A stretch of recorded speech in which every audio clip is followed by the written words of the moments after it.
Okay, thank you.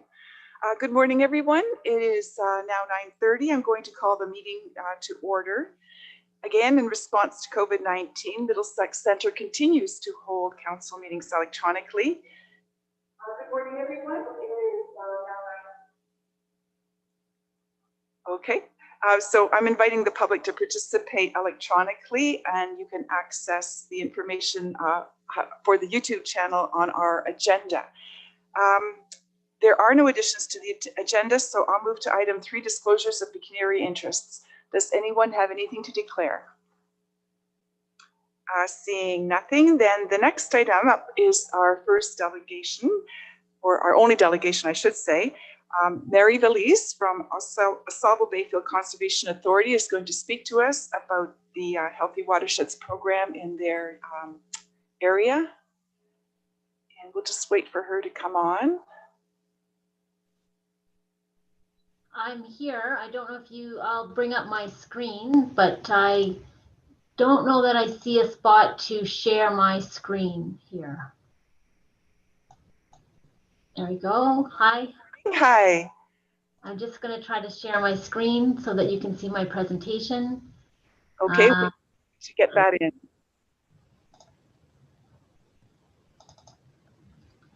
I will put that on. There we go. Yep. Can everybody see my screen and hear me okay? Perfectly clear. Go ahead.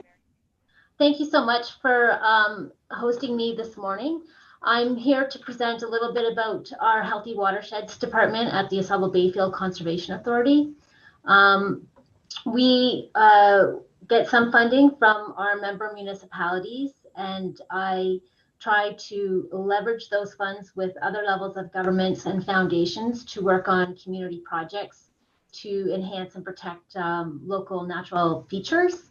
In 2020, in March 2020, for some reason, I had a lot of deliverables. More than 12 different reports were due.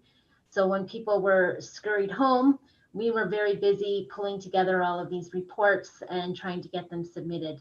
I presented them to the board, to the Ausable Bayfield Board of Directors in July, and they suggested that I see if I could present some of the information to council. So I'm just going to present a few of the reports today, not all 12. Just so folks are understanding, reporting and monitoring really helps all of our communities understand how we're doing with respect to the environment. So it's important that we have some education, it's important that we take some actions, but it's also important that we keep monitoring to see if the changes that we're making across the landscape are making some differences. So that's just a bit of background about why we report. I'm not sure how well this map comes up on my screen. It's kind of blocked a little bit with the presenters for the Zoom, but anyway, this is a map of the Ausable Bayfield jurisdiction. It's 2,400 kilometers square, and it's got the Bayfield River going out at Bayfield and the Ausable River going out at Port Franks. The Park Hill Creek used to be a tributary of the Ausable, but it goes out at Grand Bend. And I overlaid the map of Middlesex Centre here. And so you can see that this area for Middlesex Centre is not terribly large, but for us, it is an important area. This part of the Nairn Creek, a tributary to the Ausable, is one of the few places in our entire area where we have brook trout fish, and they are really very great indicators of cold water. I know also that your jurisdiction is the headwaters for some of our water, like the Ausable, as I mentioned, but also the Sydenham and the Thames River. So I understand that although you may not have large rivers running through your jurisdiction, these small tributaries are very important for downstream water quality. So this is a list here of our March 2020 reports, all 12 of them. And I'm not gonna, like I mentioned, I'm not gonna get into all of them. You can see that there's some regarding fish, some regarding some land use activities, some regarding different practices on the landscape, such as we're in some cases monitoring the effects of wastewater treatment plants or landfill effluent on the tributaries and the biota there. We're also monitoring best management practices at the field and watershed scale. So if people wanted more information about some of those projects, that would be great. But today I'm going to focus on some of the work on the Asabo and some of the important animals and activities in that river. Can everybody hear me still? Yes, we can hear you. Great. So the Asabo River is a important river for a number of different species, as well as the Thames and Sydenham. In fact, they have these little creatures in them called freshwater mussels, and they are very interesting animal. Part of their biology is they have what's called a little foot that sticks out of their shell, and that foot, it can be made to look like a little fish. And so bigger fish come along, and the mussel ejects its little larva onto the fish, and then the fish take the larva and settle it around in the river. It's sort of parasitic, but it's not detrimental to the fish. You can imagine if it was just a normal mussel and it released its larva in a river, of course, all the larvae would end up downstream, and that wouldn't be very useful for this particular animal as a reproductive strategy. So it's really helpful that the fish come along and take the larva and distribute it throughout the river.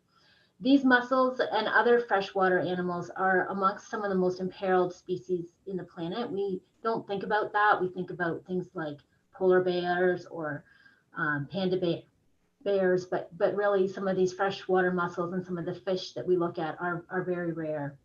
So we have been fortunate to work with federal partners at Fisheries and Oceans Canada, and sometimes provincial agencies as well, to monitor these animals over the last, since 2006. And what I have here showing you a graph is of a common mussel. And basically what we are seeing is the number of individuals, and you can see the different size classes.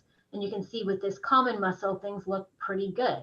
There's a few little ones, lots of middle-sized ones, and a few older ones. This snuff box, this is one of these ones that has its special lure-like features. You can see from this graph that things are maybe not quite as good.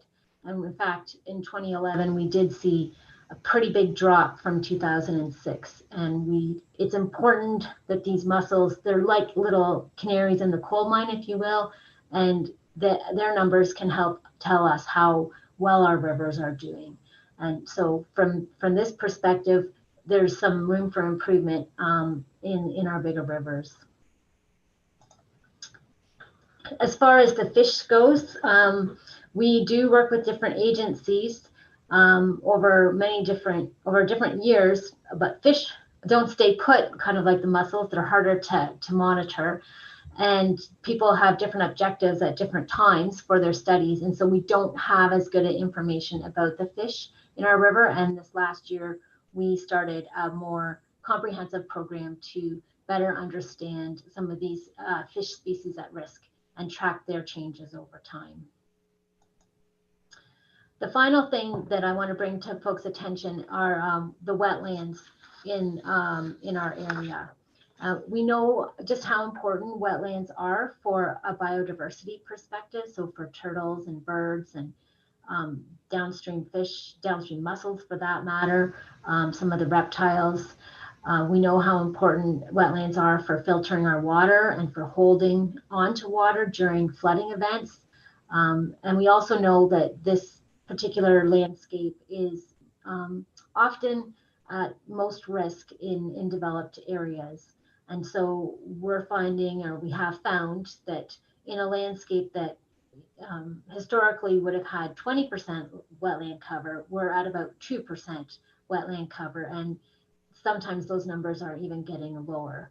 And so we are trying to work to enhance the existing wetlands and to encourage more wetlands to be occurring on the landscape. There's different tools that we could use to have more wetlands on the landscape. regulations or policy, and stewardship and outreach tools. What we found when we did this one study that we did finishing up in 2020 is that there are different policy tools that exist to protect the wetlands, but for a few reasons, it's hard to keep some of those wetlands on the landscape. And part of that is the definition of wetlands is hard to understand. It can be hard to understand. It's hard to interpret. In some cases, it can be that so some of the definitions are a little bit tricky, and we find that sometimes they're small in size on the landscape, and so small infractions are really very hard to pick out. They're hard to notice, and we might not notice them disappearing a little bit at a time. But what we have found when we looked more carefully is that when we have more stewardship in the areas, we end up having more uptake of the wetlands. We definitely know that if there's more outreach and communication about the importance of them, then we have more uptake. This particular picture here is set on 16 Mile Road near Denfield. This is one of the wetlands that we work with some property owners to construct in an area of the field that wasn't particularly productive. And so when we look at where we might put some wetlands, sometimes there's those areas that are not being utilized all that well, and we can actually enhance those areas and provide downstream stormwater management. And of course, beauty in the landscape and more biodiversity. The next slide just shows one particular area where we did enhance a wetland in, I think it was 2011. And then since then, some of the neighboring properties have looked to us to support them with tax relief for some of those lands, and then further best management practices. So we've also noticed that where we are able to support stewardship, then we can get some more stewardship. And that was one of the suggestions from the report, that we actually work with our local partners to really work to help people protect and enhance those features on the landscape. It seems to have more reward going forward. So just a couple of things in conclusion here is that for community supported monitoring, what we have seen is a big change in the public's awareness about environmental issues over the past 20 years. We've seen that especially over in March when things had to be more shut down. People really were looking to be in nature, and we've really seen that since that time, with a lot of people attending our parks and that kind of thing. We also know when we have events that they become much larger than they used to. The actions that we need to take to enhance and protect our local environment are really in a developed area related to best management practices, and there are urban and agricultural ones that folks are definitely taking up and that help to improve things. The monitoring is important, as we really wouldn't know if we were making a difference unless we were monitoring. And that is on both fronts. We need to understand what is working and keep doing more of it, and then what is not working and not do as much of that. It really tells us where we can focus our efforts for protection and improvement. And of course, when we work with the community and do the monitoring with the community, we can increase education, and this helps to support our community in the actions they want to take to protect their natural areas locally, and then of course that helps protect ultimately the Great Lakes.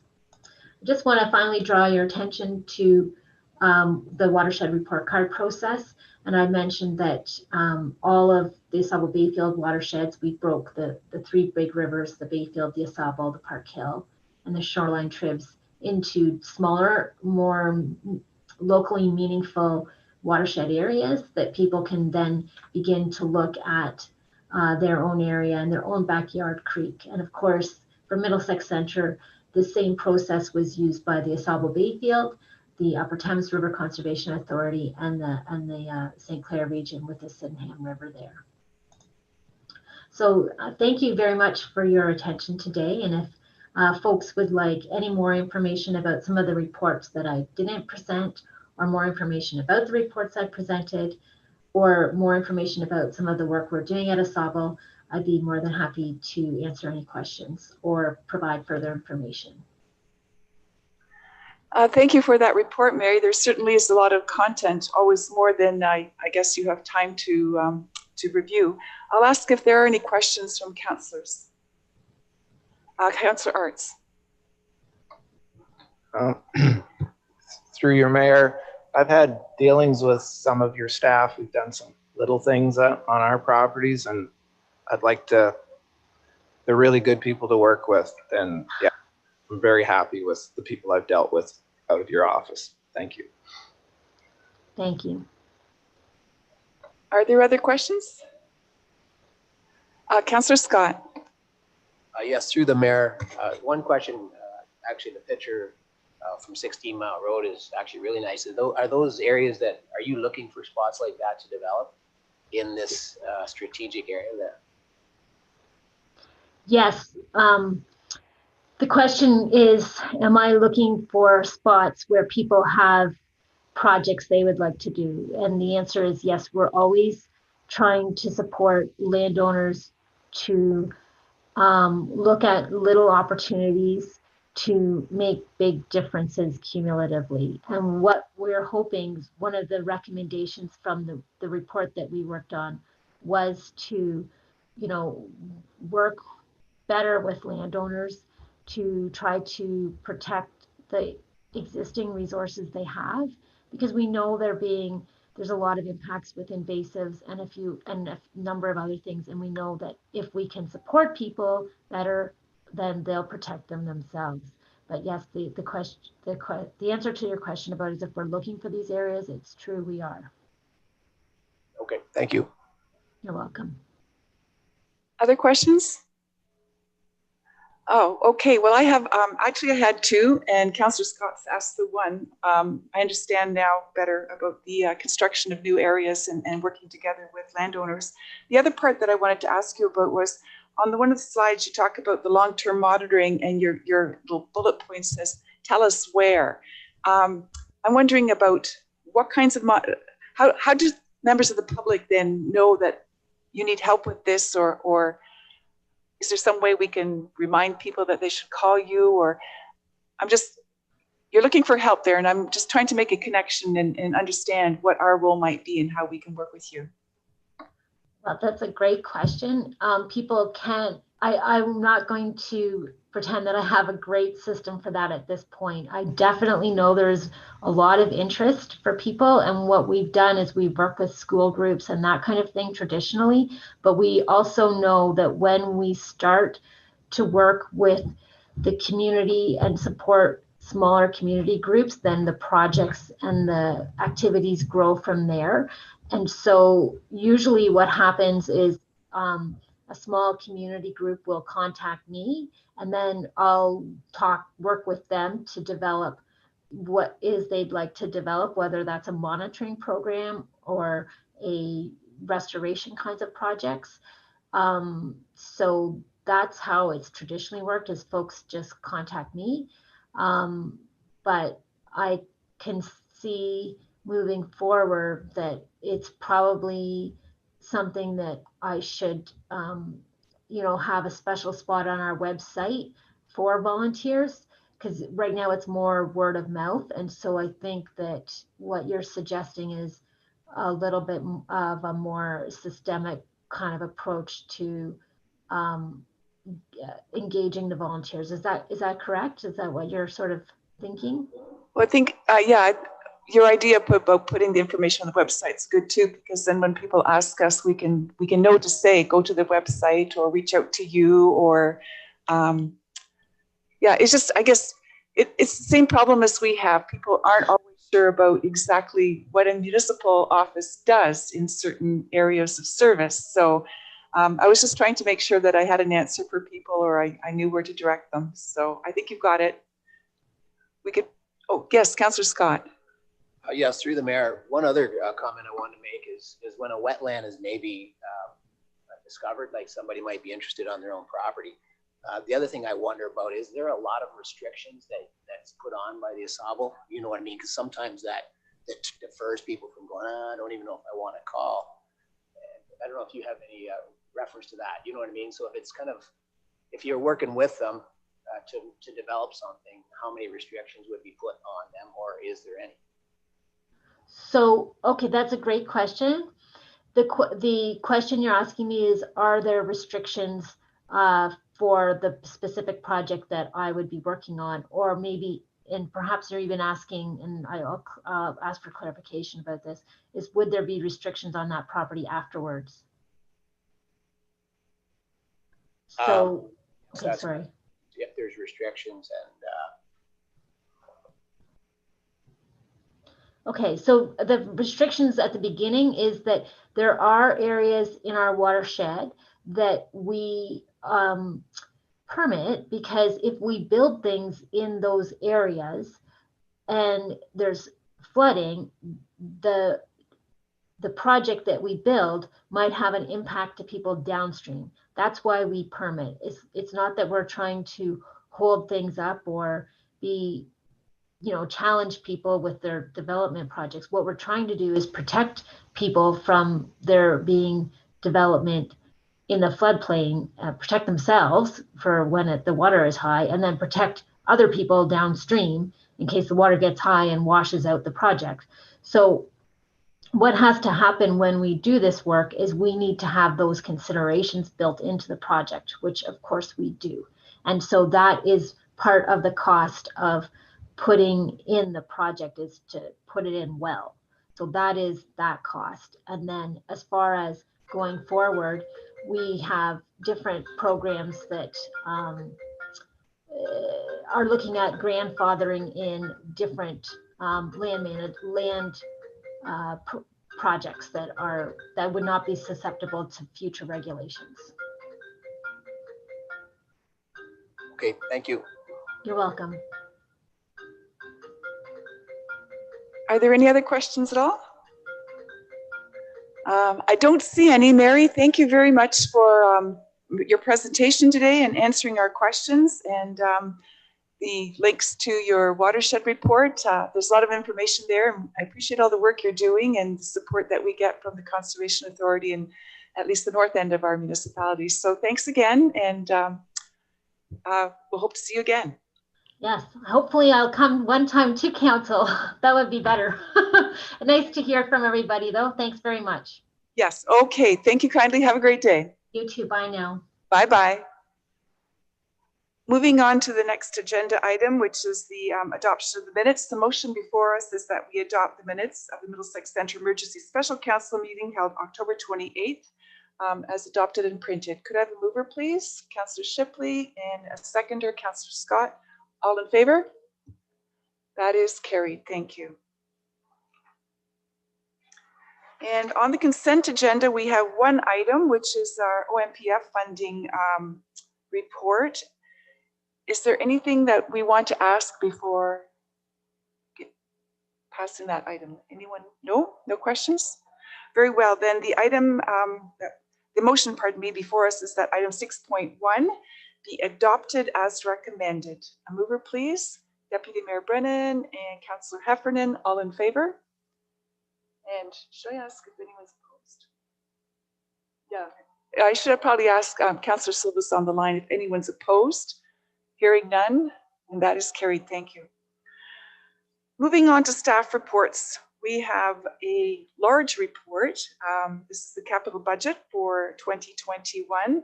I'm going to ask Tiffany to present her report. You are there, I see you. Yes.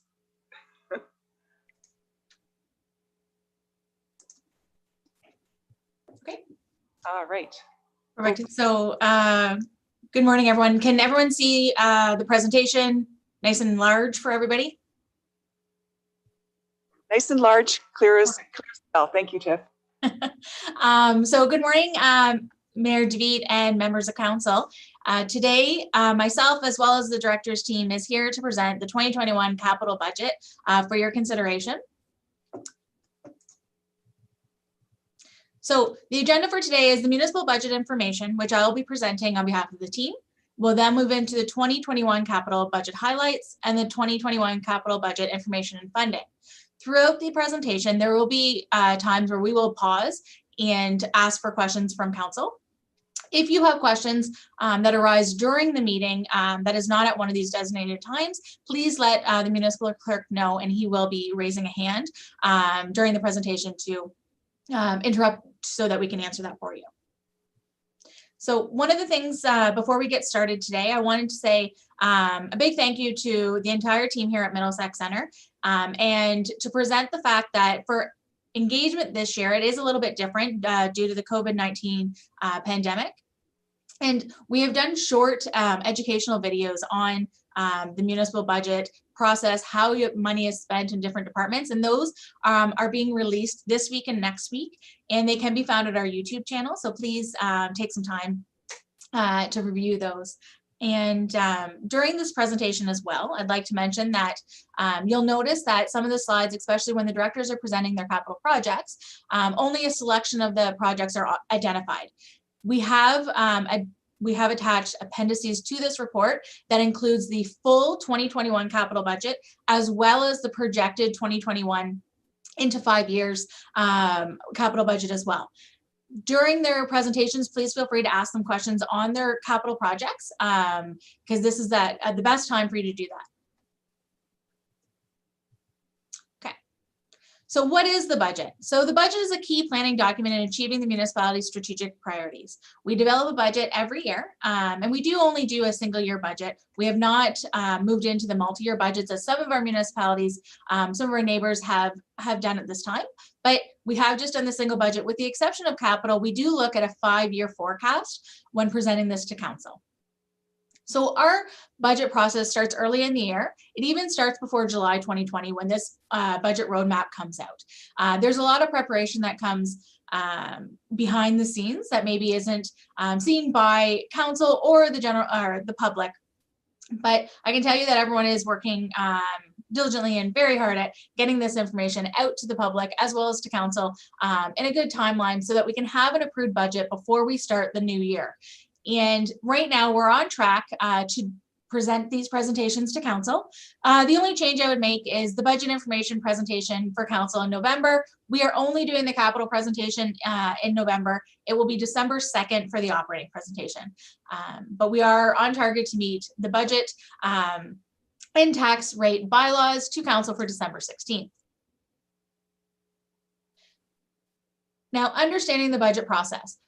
One of the things that's very important to understand with municipal budgets is, unlike other levels of government, the municipality must present a balanced budget. So this is mandated. We can incur debt for large capital acquisitions. Debt can be used for financing of capital projects, which is the type of projects that we're going to be presenting today to council. But we cannot incur a deficit to fund day-to-day operations. So we have to do some careful analysis to make sure that we have the right amount of funding in order to meet the levels of service for all of our expenses, to make sure that we're providing you with a balanced budget. And council has that difficult decision on approving the budget to determine what those levels of service will be each year. Now, there's a difference between the operating and capital budgets. As I mentioned before, today we're presenting the capital budget, but we do have the operating budget that will be coming on December 2nd, and they do intertwine. So your operating budget are your normal operating expenditures and revenues associated with day-to-day provision of services. This is driven by departmental business plans. What will be happening during that year, those levels of services being provided to our community. For the capital budget, these are significant expenditures to acquire, construct, improve land, buildings. We're looking at engineering structures, machinery and equipment, things that last beyond 1 year. It's a long-term planning, a 5-year forecast that we look at. We also utilize the asset management plan that I'll be speaking about later in the presentation.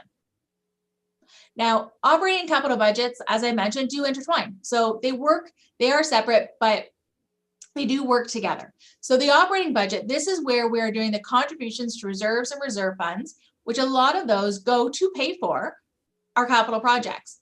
And the affordability of capital impacts hits your operating budget.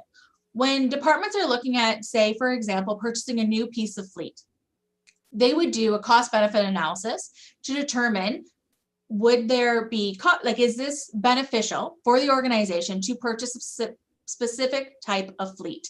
And this would have been done this year with our Public Works and Engineering Department, where they would have been adding a new type of fleet in order to cover off some of the maintenance items in the day-to-day operations of their department. And by doing that, they're going to be saving by spending the money on contractors or other outlays that would come normally in your operating budget. So this is something that you also have to look at when you're looking at new capital projects, is that we can continue to afford them in the operating budget, because everything has a price each year. Your reserve and your reserve funds, and we'll speak about this a little bit later in the presentation. This is what we're setting aside in our operating budget to use for our capital budget. And then the capital budget, this is where we're looking at all those larger projects and how we're going to be paying for them. Are we going to have future debt to pay for this? What are the future replacement costs? If you're getting a new piece of equipment this year, well, remember that that piece of equipment might have to be replaced in 10 years. So it's building all of that in.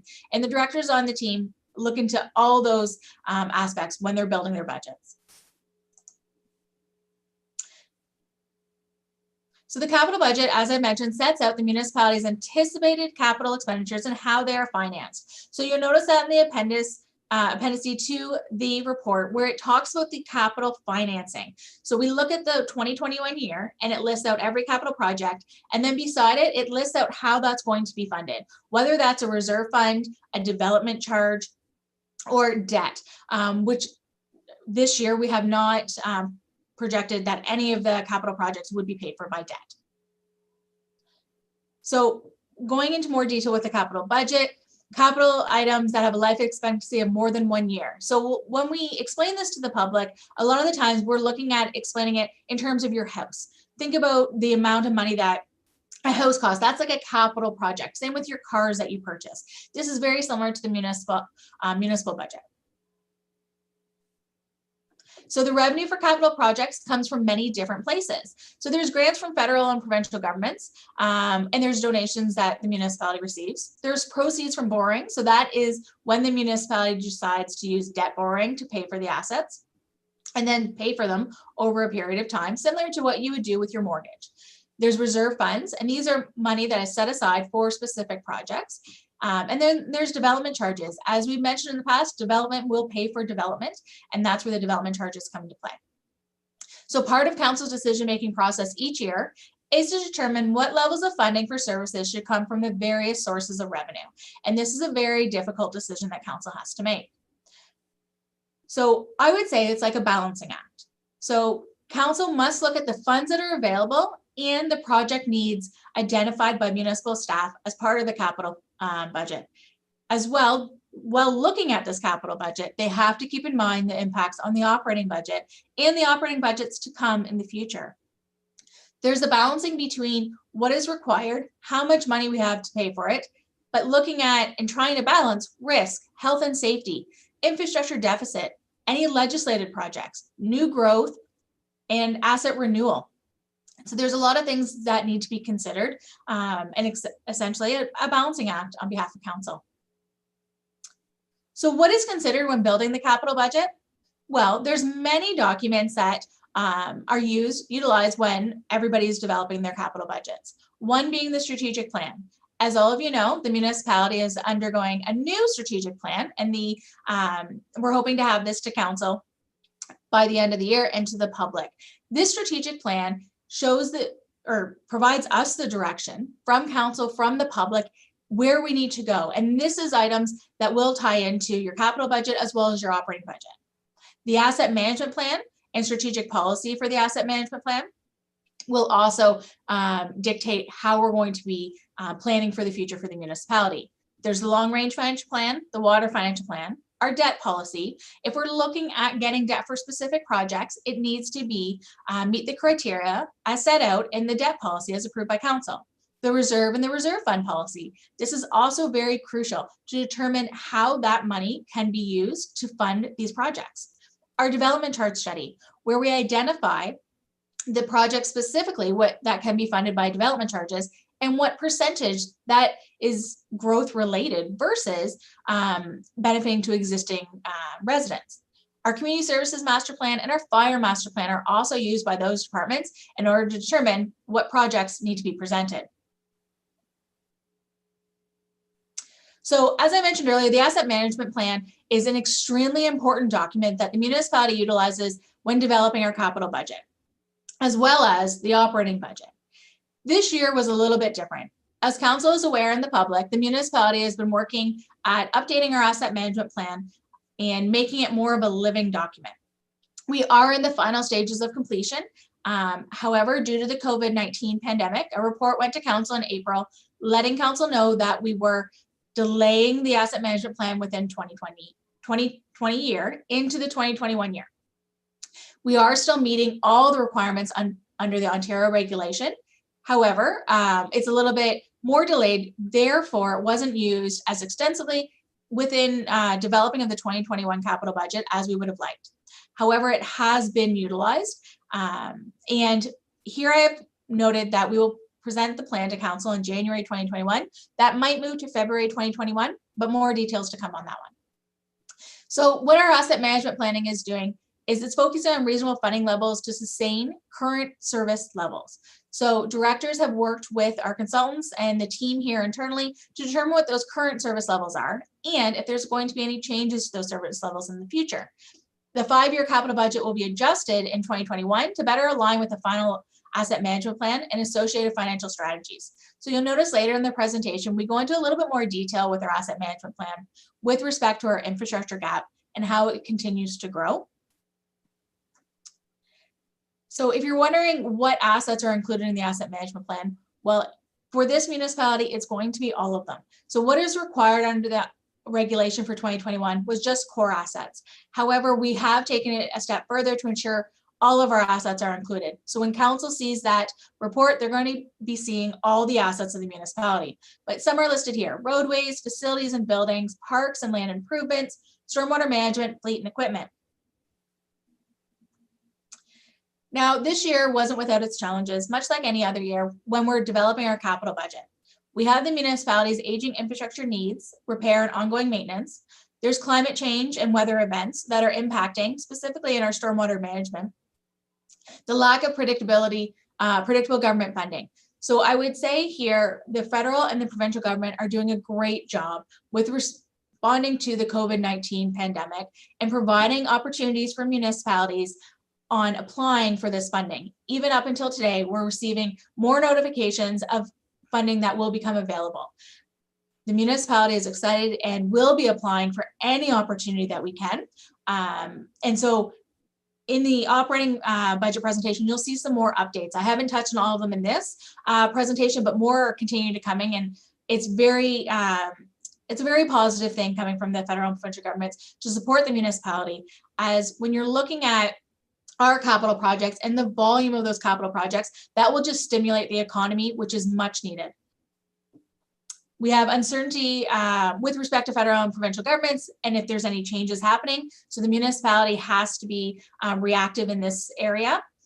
And we do have a lack of business and industrial growth, as we have mentioned. We'll touch on this more in the operating presentation when we look at our assessment base. There's always the balance between services and costs, and obviously the uncertainty of operating in a pandemic. But I feel that you'll notice, I feel that we've done a good job in this area. However, you'll notice in the carry forward of projects that I'll mention in a few minutes, the volume of the 2020 projects being carried forward into 2021. And a lot of these are a direct result of the pandemic and cash flow mitigation. So at this point, I would like to open it up to the floor to see if there's any questions from council. Start with you, Deputy Mayor. Through you, Madam Mayor, to Tiffany. Tiffany, you made a comment that there's a gap in the asset management. Can you explain that a little more?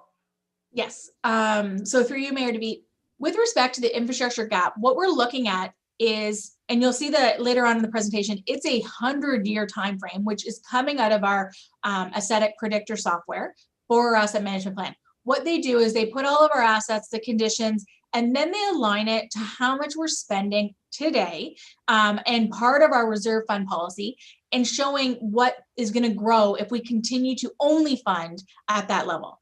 So specifically, when we're looking at, say, our culverts, which you'll see later on, that infrastructure gap will continue to grow. We only put about $1 million in each year. And you'll notice that in the past few years, we've had some really great condition ratings on our bridges and culverts. And that seems to go for the next 20 years. You'll see a little bit of red as we need some more funding in there. But after about 20 years, that $1 million will not be sufficient. So we would have to increase that in order to ensure that we're not having culverts and bridges that we cannot repair and that we cannot maintain or rehabilitate. So it goes to, when you're looking at the timeline of when you're actually fixing these assets, the culverts and bridges, there could be a specific year in 20 years from now, say in 2040, that we actually have 7 bridges and culverts that we're supposed to be doing out of our list. And we do have a significant amount of bridges and culverts within our municipality. And $1 million just won't cut it during those years. So we need to add more funding into that.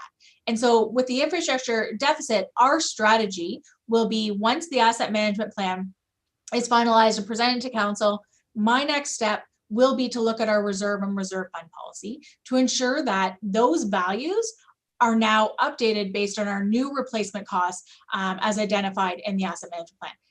Therefore, like when you're looking at our transfer to roads capital, I believe it's about 2.1 million. And then on top of that, we have the federal gas tax, which is committed for the next few years anyways. That goes into that funding. So instead of that 2.1, when we look at that analysis, we might need to change that to 2.9 million plus the federal gas tax. And over time, that's where we would start building that. And then in the future, we would have that money already for the bridges and culverts in that 20 years. So instead of only spending $1 million, maybe it gets up to $1.5 million or 2 million to make sure that we're not running into those gaps. Does that answer the question? Yes, it does. Thanks. Sorry about that. Are there other questions? Councillor Scott. Yes, through the mayor to Tiffany. I just need a reminder probably on this, but for the carry forward stuff. So for 2020, we're carrying forward some things that we didn't do or didn't get accomplished, maybe for whatever reason. But the couple I'm curious about is I'm going to use the Delaware, I think the Delaware Community Center roof. They had budgeted 100,000 that was carried forward from 2020, and then they added another 100,000 for 2021 for a total of 200,000. I'm just curious. I probably, like I said, need a reminder on how that works. Or not all of them are like that, but some of them I see that they're adding more to it. Is it because of another stage of the project? So for that specific project, through you, Mayor DeVete, from my understanding, and Scott, the Director of Community Services, can speak more to it a little bit later in the presentation, but when they went out to tender that document, the amounts came back in a lot higher. So it was not completed in 2020 due to the actual amounts for the cost of the project significantly were higher than the budget. Therefore, it was carried forward into 2021 year, and the budget was amended. That amount was amended for the 2021 year, rather than taking that to council within the 2020 year and getting a specific budget amendment to proceed. But I will pass it over to Scott Mayers, who can comment a little bit further. Thanks, Tiff. Through the mayor, Councillor Scott, so we did tender the project back in, I think it was back in June or July. We went through it. We had help with our architect. We went through the specs. The cost of the roof replacement came in much higher than anticipated. So we actually did secure a contractor that came in within budget. Unfortunately, that contractor couldn't fulfill the obligations of the contract, and specifically the type of roof structure that we were working with. So that's the reason for the increase. So that's, we just, instead of coming for an amendment, we just carried that forward, as Tiff said. Add on?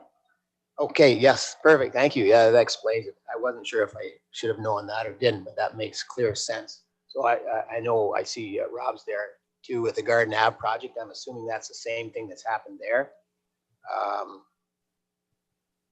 Where did I see it here? Because I think it was the same way. It was a carry forward of 800, and now they've added 465 for 2021 for a total of 1.2 million. Is that the same idea there?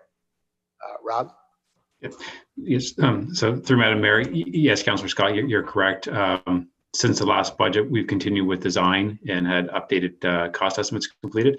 And one of the big things there that has pushed that up is that it looks like there's a need for dewatering for the construction, and that's a significant cost. If it does come to, fruition to be as significant as it appears to be. Okay, thank you very much. Is there anything else for Tiffany on the report so far? I don't see anything. We can probably move on to the next bit then. Great, thank you. So next, we're going to be talking about the 2021 capital budget highlights. And so the 2021 budget issues and drivers. Obviously, here at the municipality, it's important that we create enhanced transparency and accountability. We deliver a fiscally responsible budget while maintaining a sustainable financial position for this municipality. We always have a continued analysis on reducing costs and creating more efficient processes. Building municipal reserves is always a priority, and a priority focus on funding efforts for 2021 to address our infrastructure gap as we go forward, and implementing the principles of the strategic plan.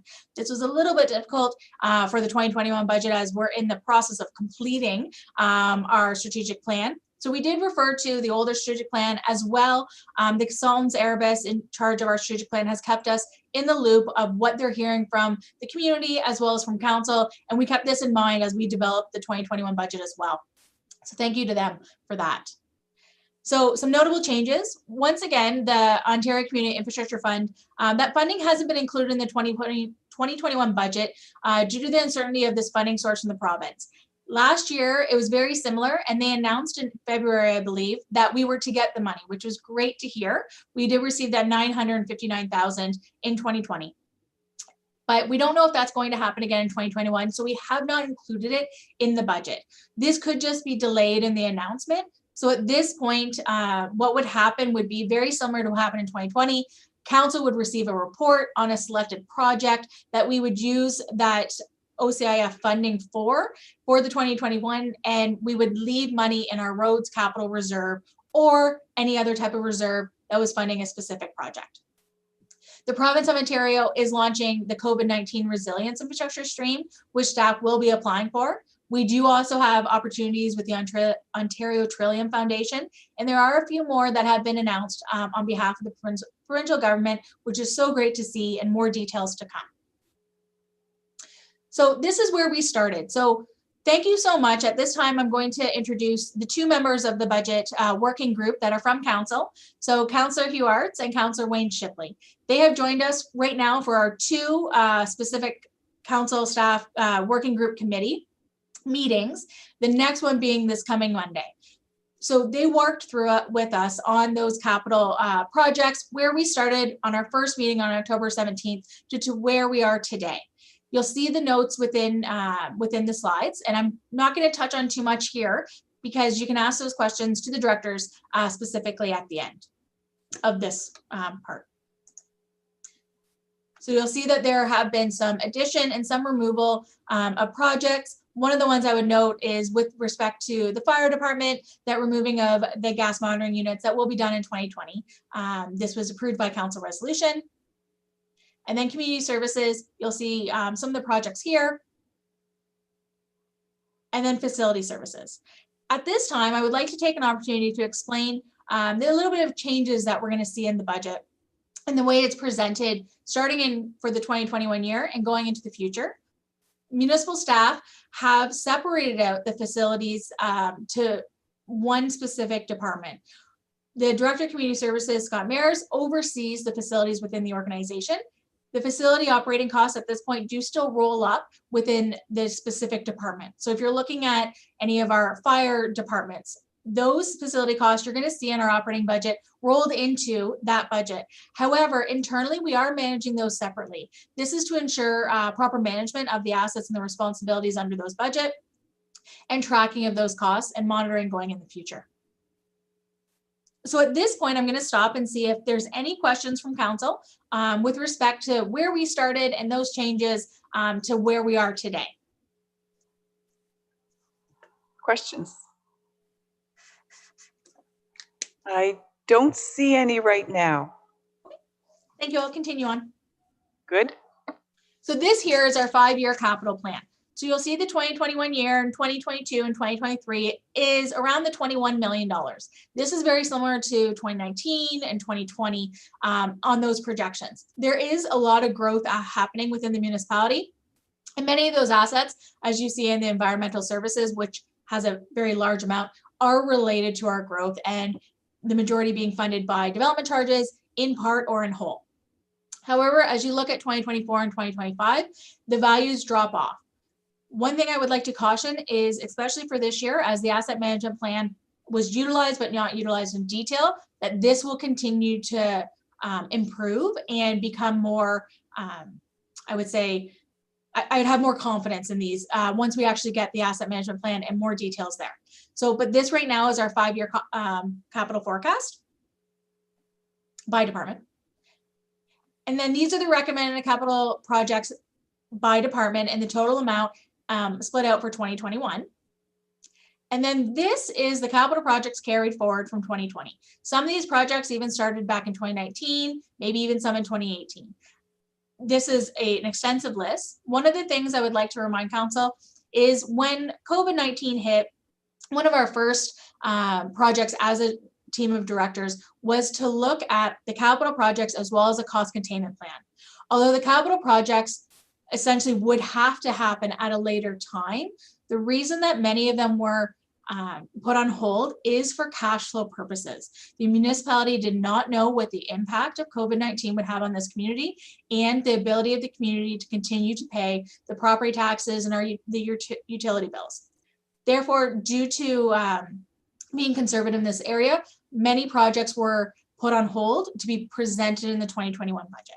So you'll see a lot of these listed below. There are other reasons that some of them, say if we were waiting on ministry approval before we started, there are other reasons, but a lot of that would have been that cost containment, and the team came together to ensure that the municipality would not be in a cash poor position where we would not be able to pay for our own bills.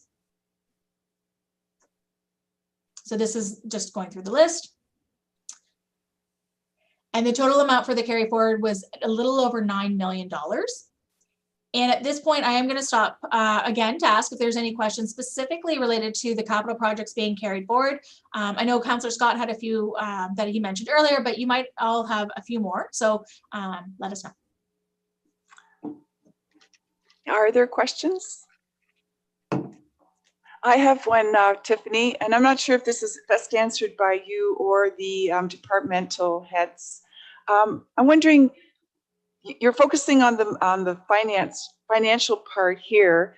The other part of the resource that's required when we work on carry forward projects, I'm wondering about the capacity of staff and any costs associated with making sure that staff can manage the carry forwards and any new sort of mandatory type projects. Is there any kind of costs that we should be aware of or that you've calculated into the equation, or it's just not a problem? Yeah, and through you, Mayor DeVete, with that question, I will I'll pass it over to Rob, the Director of Public Works and Engineering, and then Scott, the Director of Community Services. As the majority of the projects relate to their departments, they'd probably be the best to speak to it. Do you want me to wait until we get to their pieces so they can address it there? Sure, actually, if you're comfortable waiting and there's no other questions, we can address it when they go through their detail. That'll be fine, thanks. Okay. Nothing else?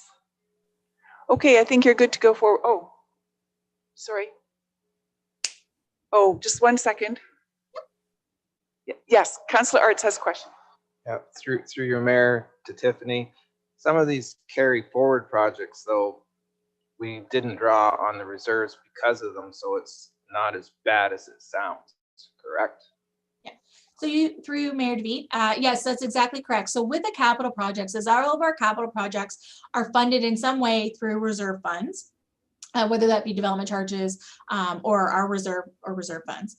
So what would happen is, specifically the one in front of us, the Delaware Community Center replacement roof. That would normally be paid for by the Buildings and Facilities Reserve Fund.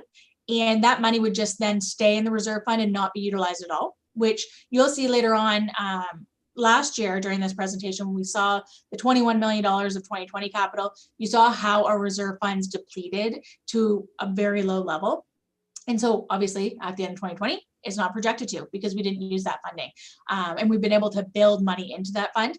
But once again, in 2021, you'll see there's obviously a large decrease. But yes, so it's not coming out of the reserve fund if the project was not completed. So that money is there and earning interest as it should, as part of our investment strategy. Okay, I think you're good to go forward. Okay, perfect, thank you. So the next slide just captures the capital projects by department. And this is just a different visual that we provide within these presentations so that people can see.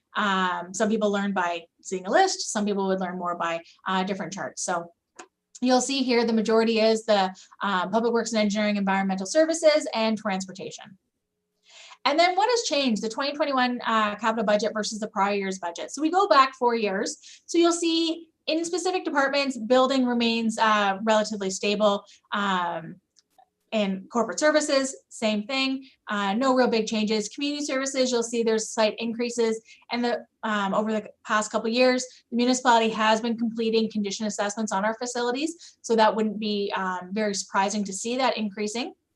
And then you'll see some changes within some of the departments. And now, so we'll be talking about the departmental highlights. So administration, at this point, I would like to transfer it over to Michael DeLulo, our CAO, to just speak about the $1 million industrial land purchase. That has been in the budget for a few years now. Thank you, Tiffany. Through Mayor DeVete to members of council. This is a line item that has been in our budget for a few years now.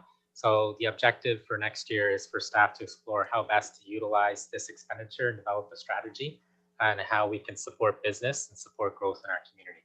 So that's how we'll come out with a game plan for 2021, and we'll see how we can utilize these funds with achieving the same goal.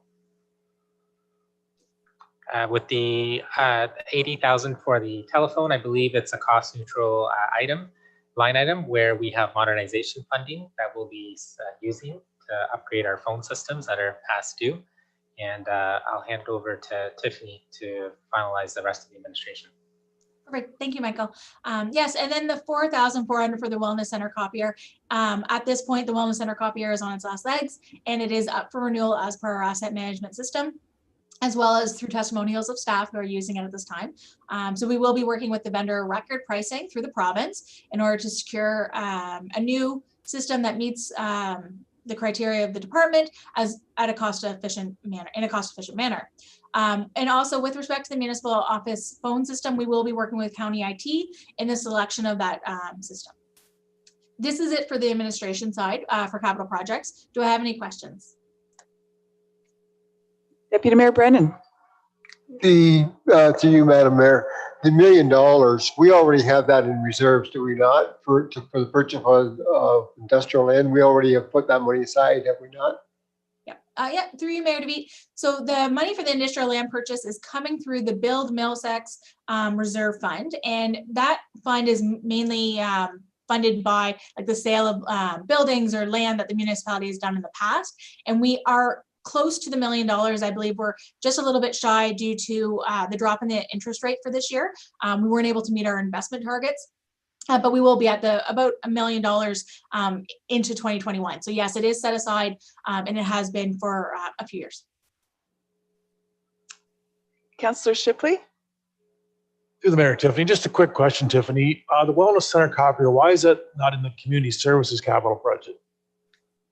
And through you, Mayor DeVete. So specifically corporate services, it falls under corporate services because of the IT aspect. So we do work with our partners at county IT.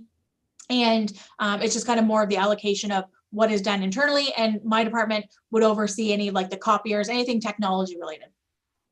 Thank you. Thanks. Anything else? I see nothing. I think you can go ahead again. Perfect, thank you. So at this time, we're going to be moving on to the fire department. So I'd like to introduce the Director of Emergency Services, Conto, who will be discussing the fire capital projects, and then at the end, opening it up for questions. Thank you. Thanks, Tiff. Good morning, Council. Through you, Mayor, Fire Services 2021 capital budget is focusing on 3 areas this year. First, we're continuing with our personal protective equipment replacement program, specifically bunker gear for our new firefighters, along with gloves, helmets, boots, and items similar to this. A specific item to note here is to outfit 11 firefighters. This equates to almost $38,000. So safety gear is always expensive. We are continuing with our replacement program of older equipment as well. For 2021. This is including our hose accessories, such as our gated Ys, couplers, reducers, low-level strainers, and these type of pieces of equipment which aid us in moving water during large fire events. Finally, we are replacing some ice water rescue equipment, which is currently at the 7 to 9 year cyclical replacement mark. And this includes ice water rescue suits, 2 of those, some ropes, gloves, again, some boots, and a new rapid deployment craft, which is basically a large, very sturdy rubber dinghy, if you will, with an open bottom that allows us to get into shallower water where our boat cannot. And this also will assist in gaining these additional, municipal intermunicipal agreements that we have 2 already with Strathroy and North Middlesex. So for 2021, that concludes Fire Services capital projects. Happy to take any questions. Questions for the Chief? Deputy Mayor Brennan? Through you, Madam Mayor. Chief, you mentioned that you already have the boat for the ice water, and this new boat would be for shallower water streams and that. How is it going to be determined which one to send to a scene? And are you going to require a second trailer to transport this second unit? Thank you.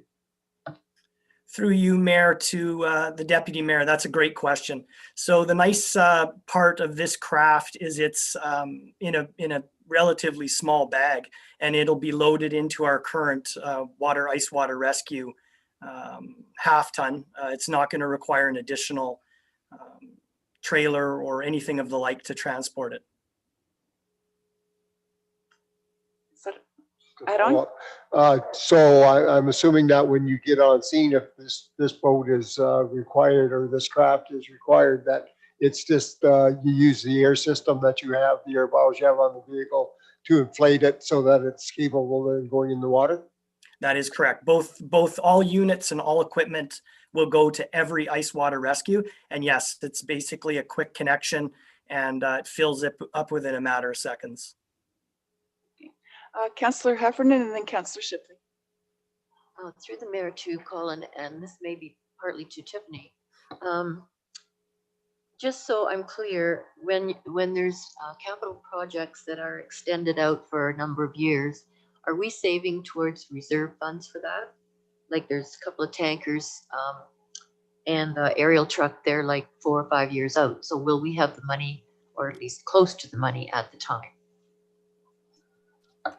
So through you, Mayor DeVete, yes, so that is part of our reserve fund and reserve fund policy and our strategy in order to pay for those at that time.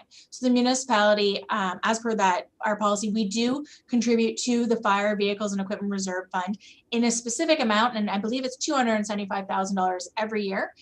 So that's coming from the tax base into that reserve fund, and it's used to build up that reserve fund until we need to use it to pay for another fire truck. And the Director of Emergency Services has done a schedule on the fire trucks that assists us in predicting to ensure that we do have the right amount of money in that reserve fund. And at this time, it is projected very well. And I think that we will be meeting those targets and not be in a situation where that reserve fund would be underfunded at any time. Additional questions? Councillor Heffernan? No. Councillor Shipley? Through the Mayor to the Chief. Chief, you're looking at new recruits. Any idea what numbers you're looking at in 221 to keep the numbers up in the department? Through you, Mayor, to Councillor Shipley. Right now, we're at 112 firefighters. As you know, our total complement is 117 as per our establishing regulating bylaw. We did have a couple firefighters that we're looking at right now that cannot commit anymore, so that'll take us down. So we're not 100% sure on retirements at this point. So that is something I take into consideration as well. But simply to answer your question, we're looking at about 11. And that's what I've put into the PPE projection for the 2021. And I've also added a couple more in there just in case we get that small movement that we have had. Thank you, Chief. Councillor Arts? Through your mayor to Colin, or it might be a Tiffany question. Our capital 5-year budget forecast, excuse me, just because there's something in there 5 years down the road doesn't mean we're 100% committed to buying it. Like things, it's fluid, correct? Yeah, so through you, Mayor DeVete, yes, that's exactly correct. I believe one of the ones you might be referring to, especially with the fire, is that I believe the ladder truck is later on as identified by the development charge study. And you are not committing to that as passing this budget. When we do pass the budget, you are passing the current year. What I'd like to see with the 5-year capital is in the future, once, and I would like to do this for the 2022 budget, is approve a 5-year capital where you're looking at all of those capital projects. The one thing that you would be committing to is if this year, say we have, and usually it's in the public works and engineering department, if you have a project that is projected to take 3 years to complete and each year is $1 million, council is committing this year to that project at that $3 million mark, because it would be, I guess it wouldn't make sense for council to just approve the first $1 million when the construction is half done. You're approving that entire project. And that's where you see that schedule and why that is so important, especially with those projects that have projected cash flows. And that is one of the things that I've spoken to council about, and my commitment is to provide council with more of a cash flow forecast of where the money is going to be spent. Sometimes you'll see, and we saw this more in the past, those carry forward projects at large amounts, and it had to do with the fact of when that money was being spent. I'd like our directors to project that, and council sees when that money is going to come. However, that doesn't mean that in 2021, that we're sticking exactly to the $1 million. The project was 3 million. Maybe by the end of 2021, it was actually at 1.2 million. But council approved that full $3 million project. I hope that makes sense and provides a little bit more clarity. Thank you. Shipley? Through the mayor to Tiffany, just to follow up with Councillor Arts. So if the money's in there and 225, it's changed, we're not going to purchase an aerial. What happens to that money we've raised? Like, does it stay in the fire department or can it be used somewhere else? Because that's a lot of money to be sitting in a capital budget. Yeah, so through your Mayor DeVete, specifically for the ladder truck, I believe the majority of it was funded by development charges. I don't know if it was 100% off the top of my head. It could have been. So what happens with that is that's sitting within our development charges. So that's money that we're collecting now in anticipation of, due to future growth, having to purchase a ladder truck. The year that has been identified is just an estimate. So it doesn't mean that council's committed to that. It's not meaning that council's committing to that year. It does mean that there is something coming down the line that has been identified in the development charge study. And that's where that money would be maintained within development charges and in the fire and protection bucket per se, like in that in the development charges. So it's different. That's an obligatory reserve fund on its own, development charges. So it doesn't impact our fire and equipment reserve fund that the municipality funds. Okay, thank you. So if I can just jump in there through you, Mayor, back to Councillor Arts and Councillor Shipley. As you know, the ladder truck, like Tiffany said, that's just a projection. There's a lot of factors that go into that, and they're primarily based on development. Right now, I've identified that there is no need for a ladder truck out to that year. At that year, again, depending on how development is progressing and how high we're going, I'll reconsider at that point. But the ladder trucks aren't cheap, as you know. And I really want to make sure that we're getting it right and the need is there and it's not just a nice to have, it's a requirement. So that's kind of the way I'm looking at that. So, okay then, I'll take Deputy Mayor Brennan and then Councillor Arts. Oh, thumbs up. Okay. That was easy. We'll move right to Deputy Mayor. Yeah, I just a couple quick things. One, through you, Madam Mayor, to the chief. The money that you raise through charges or fire calls, that money, does that go into reserves or does that offset the expenditures of the current year? Through you, Mayor, to the Deputy Mayor, the majority of it goes to, I'll let Tiffany jump in on that a little more, but it does not stay in fire. What does stay in fire is smaller items assets that we liquidate. So I'll let Tiffany jump in on exactly where those funds are distributed into. And through you, Mayor DeVete. So specifically with, there's the fire mark revenue stream that the fire department has. That funding that we receive or that revenue is transferred into the public education, fire public education reserve fund. That one's very specific. The other money that the fire department earns, like the revenue, is used to cover off some of those costs, specifically within that department. But we do do an analysis of that just to see where the money is coming and if we put some into a reserve fund. But for the most part, it kind of joins, it is identified in the fire department, but it's to cover the costs overall. And Colin is correct with respect to if they're selling equipment or specifically like a vehicle, that money is utilized, is usually transferred into the fire vehicles and equipment reserve fund, if it's specific to fire vehicles and equipment. So there's a little bit of work behind the scenes, but for the most part, it is covering the cost of the fire department or being used for future capital. Thank you. I don't see any more questions. I think you're good to go ahead then, Tiff.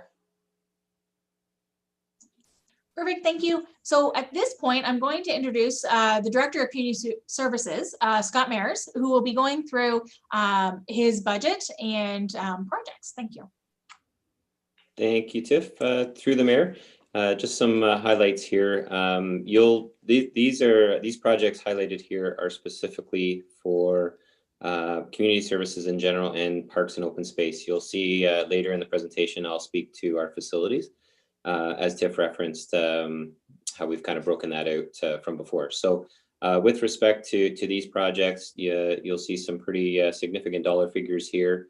The Little Farm, Clear Skies Trail, and the Tridon Park Development, Kilworth Optimist Park, these are carry forwards. We are at a bit of the mercy of the developer here as far as timing and how these projects will line up. Hopefully we can get things started in this respect with those projects, but again, we are at the mercy of both Sifton and Tridon. So for the other ones, the Arva Weldon Park accessible washrooms, as you know, we attempted to do this project a few years back. Cost came in much higher than anticipated. We are, the first two projects, we are going for grants as we speak. There's been a few grants that have been opened up over the last week or so. And the first two we are actually submitting grants for in the coming weeks. So cross your fingers on that one. Hopefully we can be successful there, which then means the money just stays in the reserves. And I'm looking at Tiff if she nods her head. And then there's some other projects that we've listed here. We're actually partnering with we've partnered already with the Delco Bridge Minor Baseball. We did some field improvements with them this past year, infield improvements. So we're looking to obviously look at an irrigation system for that to support that infrastructure. We have some the full court surface replacement. I'm just looking at that amount. That's what caught me off guard there. We may have to adjust that that amount. That amount is incorrect. It's actually $100,000. Sorry, Tiff. Should have caught that earlier, but it is a full court surface replacement down at Westbrook Park. tennis courts. For whatever reason, the surface opened up significantly this past summer, and so we'll definitely have to take a look at that. And then the dog park, this is a carry forward from last year. Obviously, with COVID hitting, the intent was to have a public information center back in April, and with COVID just kind of threw it off track, and it was one of the items through cost containment we obviously moved and deferred to 2021. So we'll continue to have that conversation.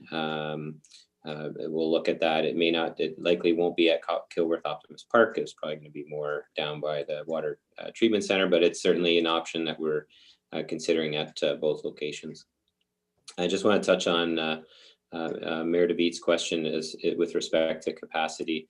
To answer your question, we certainly do consider when we're carrying forward projects from year to year that we do look at our internal capacity and how we can do that. For us in Community Services, 2021 is looking like it will be a very busy year.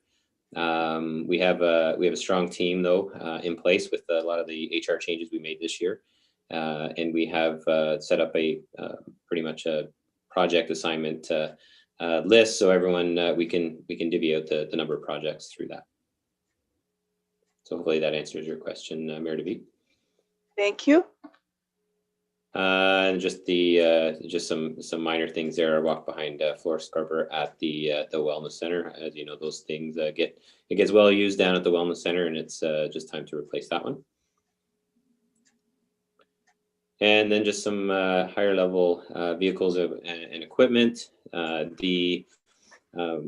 Certainly the big ticket item there is the replacement of our 2014 Dodge Rams. These have been well used vehicles since we've took snow plowing in-house back in 2014. And as you know, we did that cost analysis about a year or so ago, maybe even longer, that supported that we continue delivering that service in-house. So that's just replacing some of the trucks there, and the salt and sander units are also part of those trucks as well. The one thing I wanted to touch base on, just from a capital perspective, is the Ilderton Arena, of course. With it's not highlighted here in the slides, but as you'll see in the detail capital, it's very lean in the next 5 years of what we've highlighted there, and there's a reason for that. One of our goals in 2021 is to do a deeper dive into the arena. Now that we know we were unsuccessful with the IKIP grant, that we'd like to do a deeper dive into the condition assessments, and how do we support this facility over the next 5 to 10 years, as it is creeping up to 50 years old at this point. So you'll see that will change next year. You'll probably see a more identified for next year's 5-year forecast, but we do need some time to do a deeper dive into some of that equipment and infrastructure at that site. So happy to answer any questions. Councillor Arts. Through you, Madam Mayor, to Scott, I have a couple of questions. The dog park, if anything is going to happen, council still has to give approval, correct? Like this doesn't give you a blanket to just go ahead and do it, does it? Through the mayor, no, by no means. I think it was it was some money that we identified. We wanted to have something in there if council, as we went through the process and we engaged the community, that the money was there to help support that. The important piece to the dog park discussion is the engagement with the community. We will look to recognizing COVID's probably not going away anytime soon. We will look to have some sort of engagement. If we have to do it virtually, we'll figure it out, to at least have that discussion with the Kilworth community and see where that lies. It's going to be an interesting discussion, I think, with the community. I think it's going to be very divided. That's just my opinion. I think there'll be those who are really anxious to get it in, and those who are not too keen. So that still needs to happen, and then a report back to council for more discussion. Thank you. And second question, this might not just your department, but other departments too. I don't know what our purchasing policy is, but if there's a good used piece of equipment out there, or a demonstrator piece of equipment, I've got no troubles with buying something. It doesn't have to be new, but I don't know how that works when you do a tender bid either, or maybe it's something to look at. Thank you. Through the mayor, yeah, we've not, certainly, my past practice in working in municipal government, it's not been a practice to look at used equipment, especially our trucks and that sort of thing. But certainly something we can look at. Thank you. I have Councillor Heffernan and then Deputy Mayor Brennan. Through the mayor to Scott. I noticed you've got a drone here on equipment. What is that going to be used for? Through the mayor, so this is actually a tool that's starting to be used more and more in our industry. This drone will see not just a community services use, it will see a public works and engineering use, a communications, so somebody like a Heather, and so on. So we do the ability with that is to do those higher level inspections, so roof inspections, or if we need to get into a structure, think of the arena and do those kind of inspections. Talking with public works, they can do their water tower inspections. You utilize that. And sort of from a health and safety standpoint, and then just it's a fairly efficient way to do that. And again, utilizing it for Heather's capabilities with showcasing the municipality or projects and so on. And we have a lot of woodlots as well in the municipality. As you know, we walked through one of the woodlots a couple months ago. It's quite dense, so it allows us a bird's eye view of some of these areas to focus in on, and of course, fire will be able to utilize that as well as needed. So although it sits in community services, it's really a tool that would be utilized across the departments. Okay. I have a couple of questions with regard to the capital projects that are out for a couple of years. For example, the one is Bryanston. You have a future park on here. Where would that be located? Through the mayor, so that's been pretty much been in place even before I got here. So to the, I guess it would be to the east of the Bryanston Community Center, there is an area that we own, kind of into the farmer's field. It is staked out, and there was always the intent. This goes back to, I think it goes back to even Abby Friedman plan.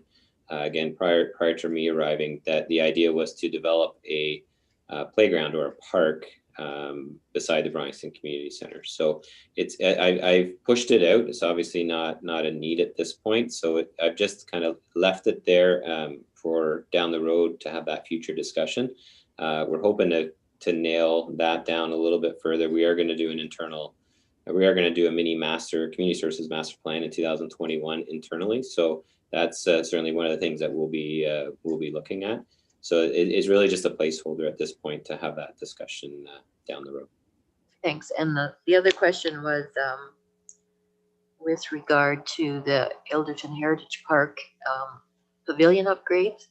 Now, at one time, were you talking about taking the roof off that, or are we going to leave it as is? Because I think it uses a lot of storage there.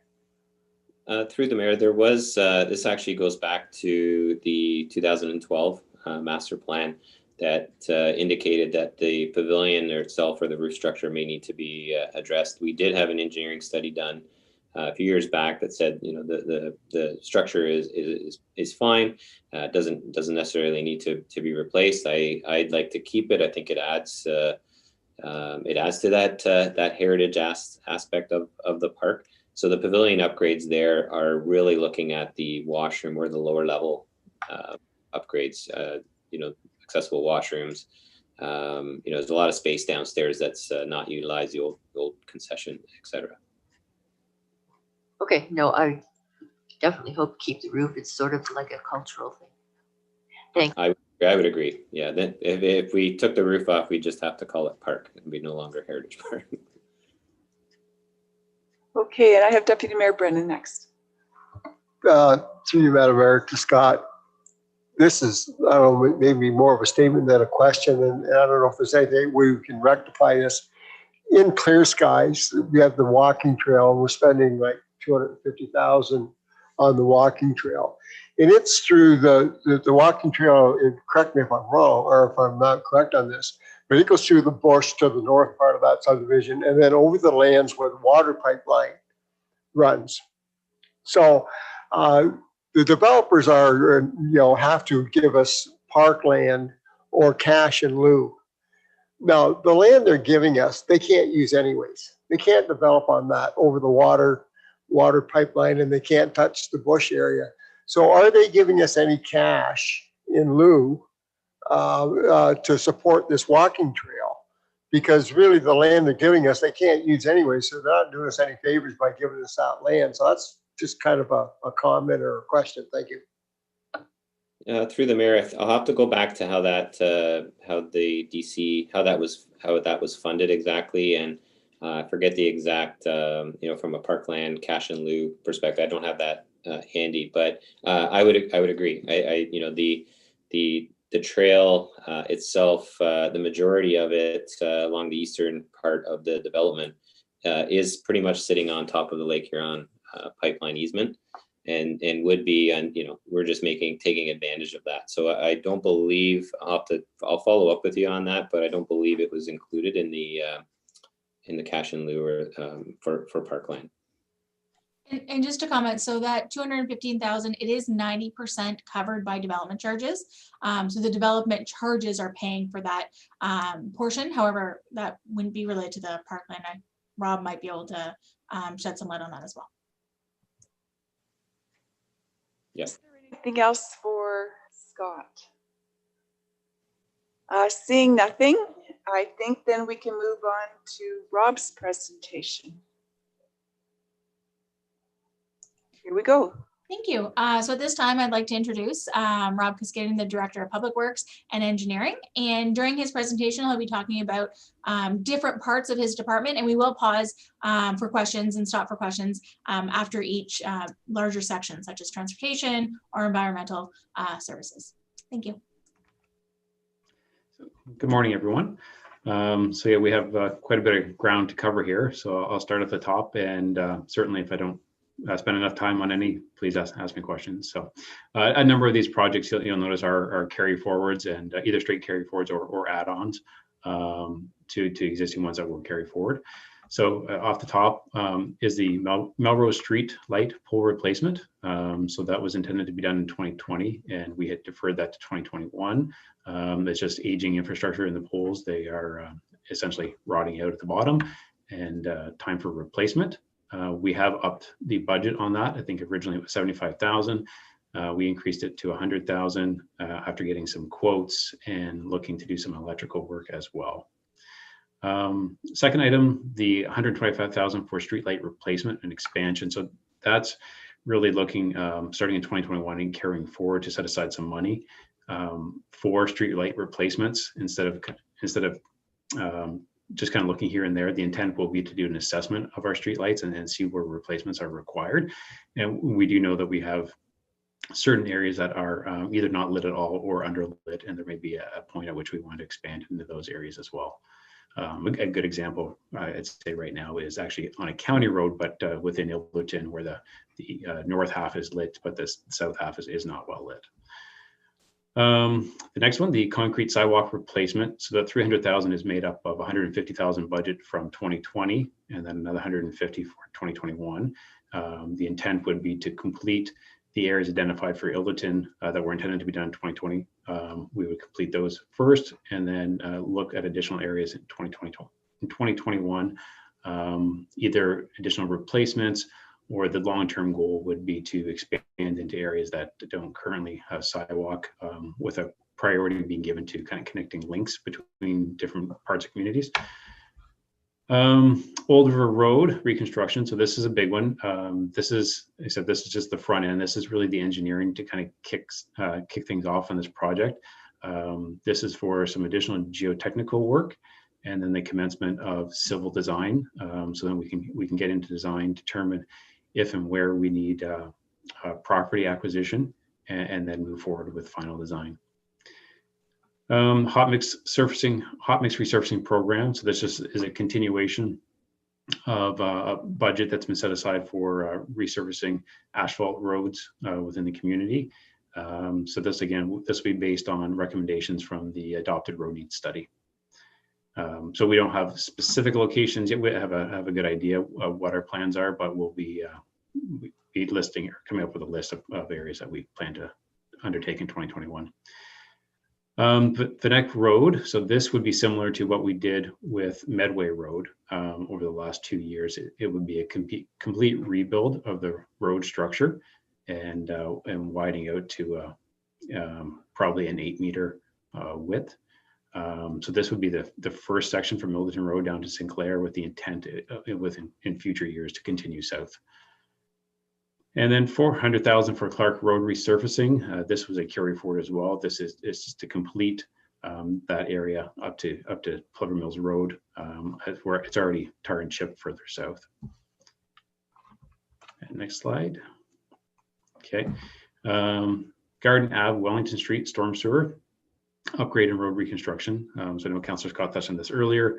This is a carry forward with an increase in the budget due to updated cost estimates. And as I mentioned, the biggest part of the increase in cost is the need for dewatering or the perceived need for dewatering based on the studies that have been completed to date. Of course, if we get into it and hopefully we're lucky and don't have to incur as much cost. But the $70,000 for Willow Ridge Road. This is a reconstruction of the pathway that goes between Willow Ridge and the park. That was being carried forward to 2021. And it'll be some improvement to the park drainage as well, immediately behind the existing lots. $150,000 for the gravel pit entrance road. So it's been a bit of a slow progression with approvals through the MNR, and in large part that was due to COVID earlier this year. We had made applications to them, and there was just a period of time where they weren't able to complete review and provide correspondence back. So we have been having dialogue with them again. So we believe we're getting close to the point of having the amendments in place. We have the entrance permit in place with the City of London. So the intent is to move forward with that pit entrance as soon as possible in 2021.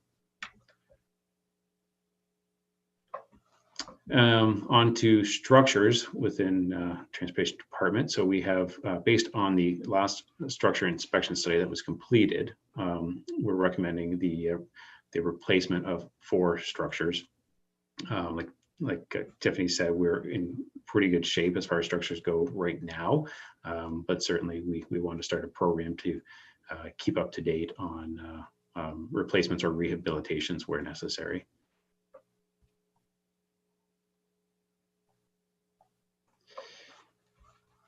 And then vehicles and equipment. So there's a number of items here. So we have a $380,000 replacement of the 2008 tandem, and a replacement of the case loader.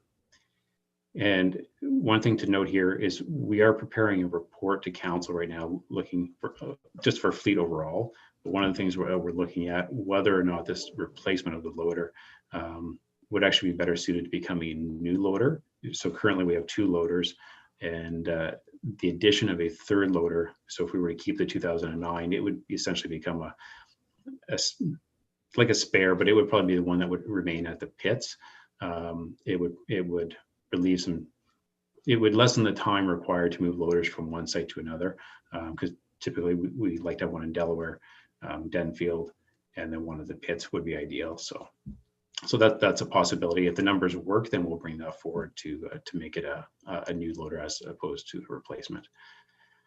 The $200,000 for a new bucket truck. So the bucket truck could be used for tree removals or tree trimming. So currently we do tree trimming in-house, but there is certainly a significant portion that is contracted out when the tree is over a certain size or height.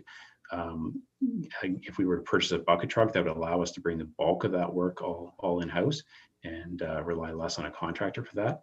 It could also be used for the replacement of light bulbs on street lights.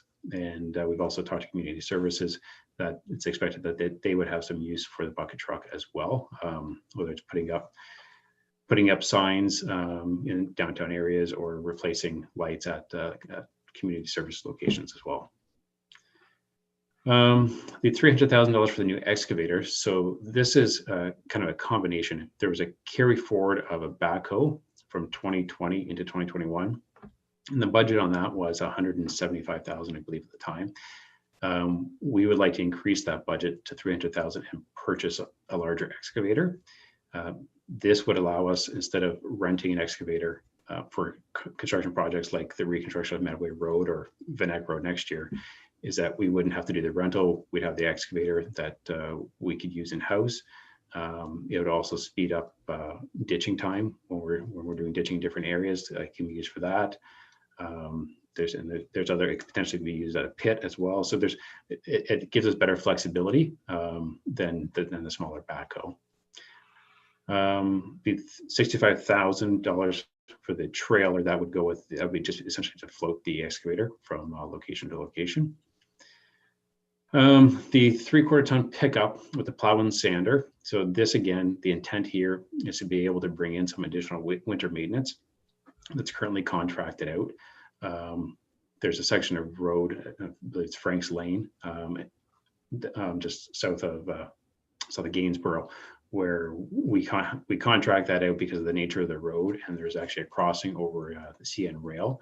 The bridge is kind of such a condition that we would not want to cross it with a truck larger than a 3/4 ton pickup. But we believe that if we get this, that we can bring that work in-house, and it can also be used at our wastewater facilities for snow plow and sanding.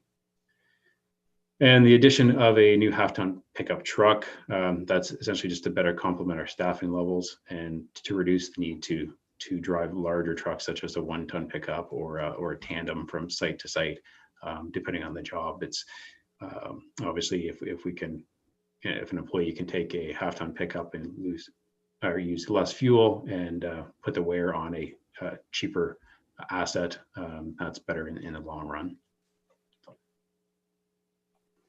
And that does it for that section. So if you want to, I can stop there, and if there's any questions. I'll start with Deputy Mayor Brennan. You, Madam Mayor. Rob, Old River Road, I believe we're probably looking at purchasing some land to move the road up the hill, up the side bank a little bit more. But is Upper Thames doing anything to assist us here? Are they doing anything to help mitigate the erosion there, or are they just sitting back, not doing anything again? Thank you.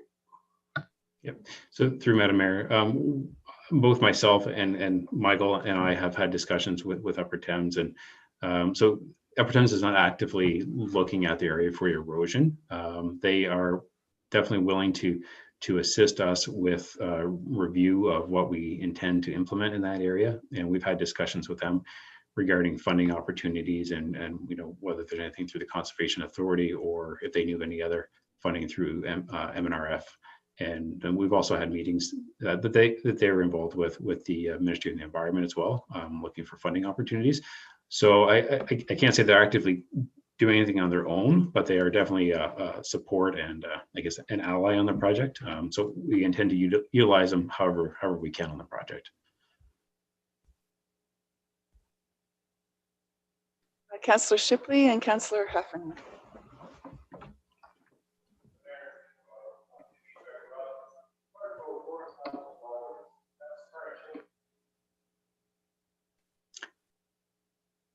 So sorry, through Madam Mayor, I'm sorry, Councillor Shipley, I was unable to hear you.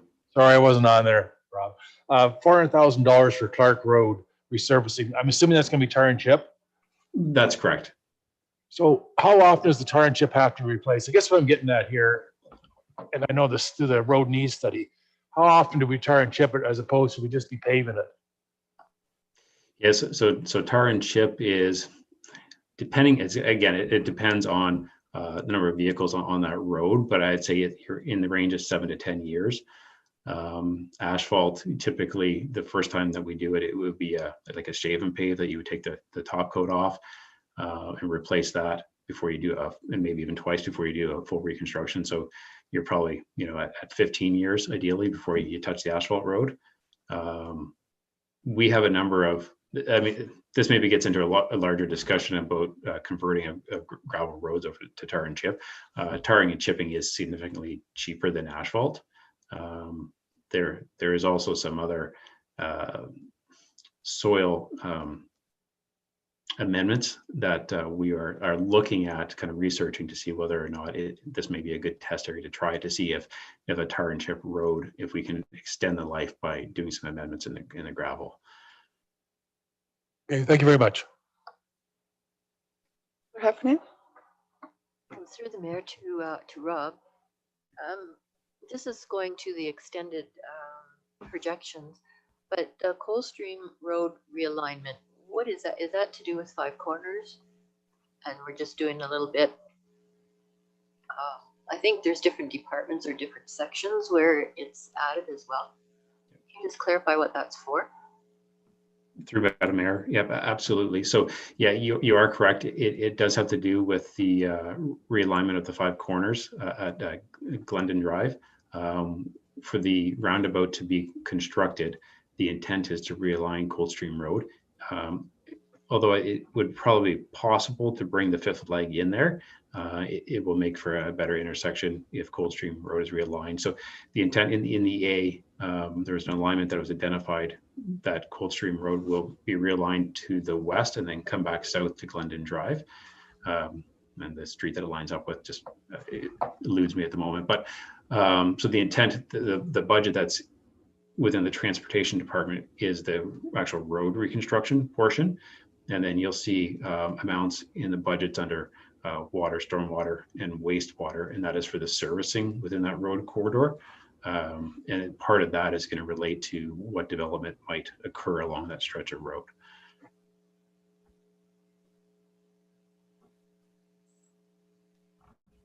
Okay. Councillor Scott, sorry, I didn't see your hand earlier. Yes, through the mayor to Rob. Just back to Garden Ave there again for the transportation part. Are we planning on doing that whole road over with street light and sidewalks, like all the way around the bulb, or just from the curve back? Yep. So good question. So the RFP that was put out and the design work that's been undertaken by Stantec picks it up at the curve and then goes out to Wellington and out. So the bulb could be resurfaced at a later date, but there's no intent to extend the servicing up that far right now.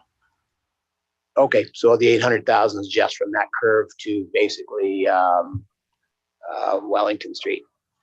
That's right. There is a portion on, I believe it is York, that there's some a piece that will be redone to tie in and some servicing added there as well. Yep. Okay, thank you. I think that's all. Sorry about that. I think those are all the questions for this section. Okay. Great. So on to water. So the first one, and probably the biggest one, is the Delaware Water Supply Interconnect, which is going to be located by the Kamoka wastewater facility.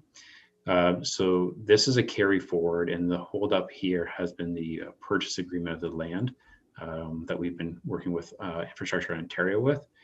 There's a kind of odd shaped piece of land to the west of the wastewater lands to the east of Glendon Drive. We've been working on the agreement with IO. We nearly have that wrapped up. My expectation is that I'll have it to council before the end of the year. And then once we know for sure that land is being purchased, the contractor will be scheduling work. The intent would be early in 2021, maybe as early as March, but definitely early spring for them to get back in there and complete that work. The second one, the Arbor water main replacement and twinning. So again, this was deferred work. Certainly the intent would be to move forward with the engineering on it, and ideally the replacement. We haven't had any problems with this section in the last year, which is part of why we had been okay with deferring it, but we know that it does need to be replaced. There are other things happening in Arbor, such as the EA, that we may want to look at, whether this is a straight replacement or whether there's a need to change that a little bit to an upgrade. The Melrose Lake Huron primary water supply connection. So this is one that there had been an EA undertaken a few years back. We have recently completed an assessment of the facility of the well and facility on site there to see what kind of maintenance costs that we'd be looking at over the next number of years. And it is believed to be significant. So it looks like it is a good time to move this forward.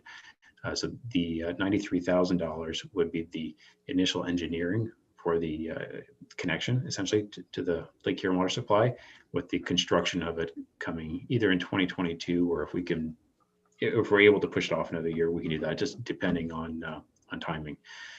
So that's, you'll see in the forecasted budget. I think I have it in there right now for 2022. The replacement of the Econo van, so it's being replaced with a half-ton pickup. So that, again, that's shared between water and wastewater. So you see half of that amount here.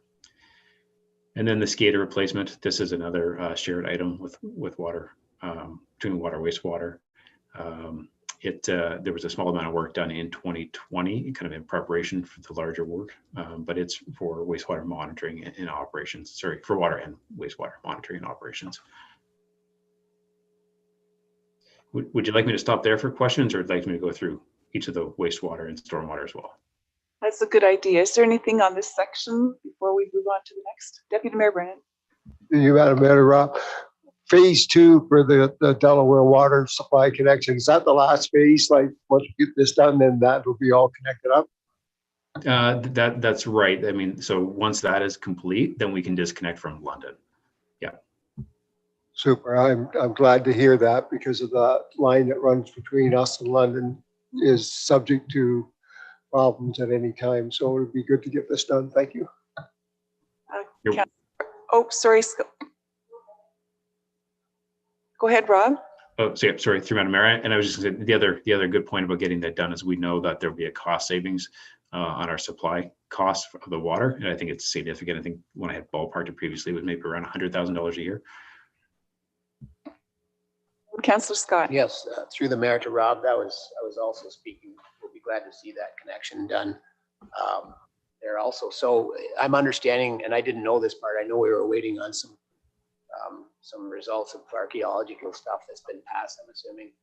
So we're actually buying land on the west side of that road of Glendon, or sorry, yeah, to put the building up for the interconnection. Is that the part that we're waiting on? So through Madam Mayor, yeah, so we're actually purchasing land on the east side of Glendon, between Glendon Drive and the wastewater facility lands. Oh, sorry, yeah, on the east side, sorry, yeah. Yeah, that's right. And so a portion of that will be used to put this facility on. It's quite a small piece of land, and it was Parks Lands, but it's Infrastructure Ontario that we've had to negotiate the agreement through. So we're close to finalizing that. Okay, I can see where the two pipes are coming up. I'm assuming that's where the building's going to go, or the connection. So that's right there. That's correct, and all the archaeological study work has been done. Good, perfect. Thank you. Anything else here? Oh, Councillor Heffernan.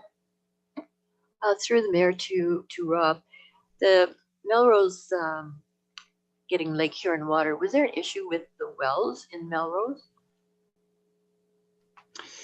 So sorry, through Madam Mayor, there's a couple of items there. So there was an EA that was undertaken. I think I'd have to go back, maybe it was 2015, 2016, looking at the feasibility and whether or not it was desirable. I believe there hasn't been any issues with like health concerns. I believe, and I can't remember whether it's iron, but I think there is like an aesthetic issue out there at times. One of the other issues is just the cost of running the Melrose facility, and if we have to put in future or maintenance costs, we know that those are going to be increasing. We're waiting on the final report of the assessment, but my initial conversations with Eric was that we're looking at probably almost $500,000 in maintenance costs, down, not that far down the road if we don't go ahead with the connection. And then there's potentially other benefits that if we go forward with that connection. I've had some discussions with the county whether or not they would want to do an extension to service their garage. And sorry, and there was another point I was going to make there, but it's those are the different reasons behind it. Oh, sorry. Sorry. I know the other issue was the concern about changing regulations with the ministry, and we've had some discussions with Stantec about what's coming down the line. And right now, we're still compliant, but if the anticipated changes do come, it will make it even more onerous to run the well facilities. So this would eliminate one of the two. Okay, thanks. Anything else in this section?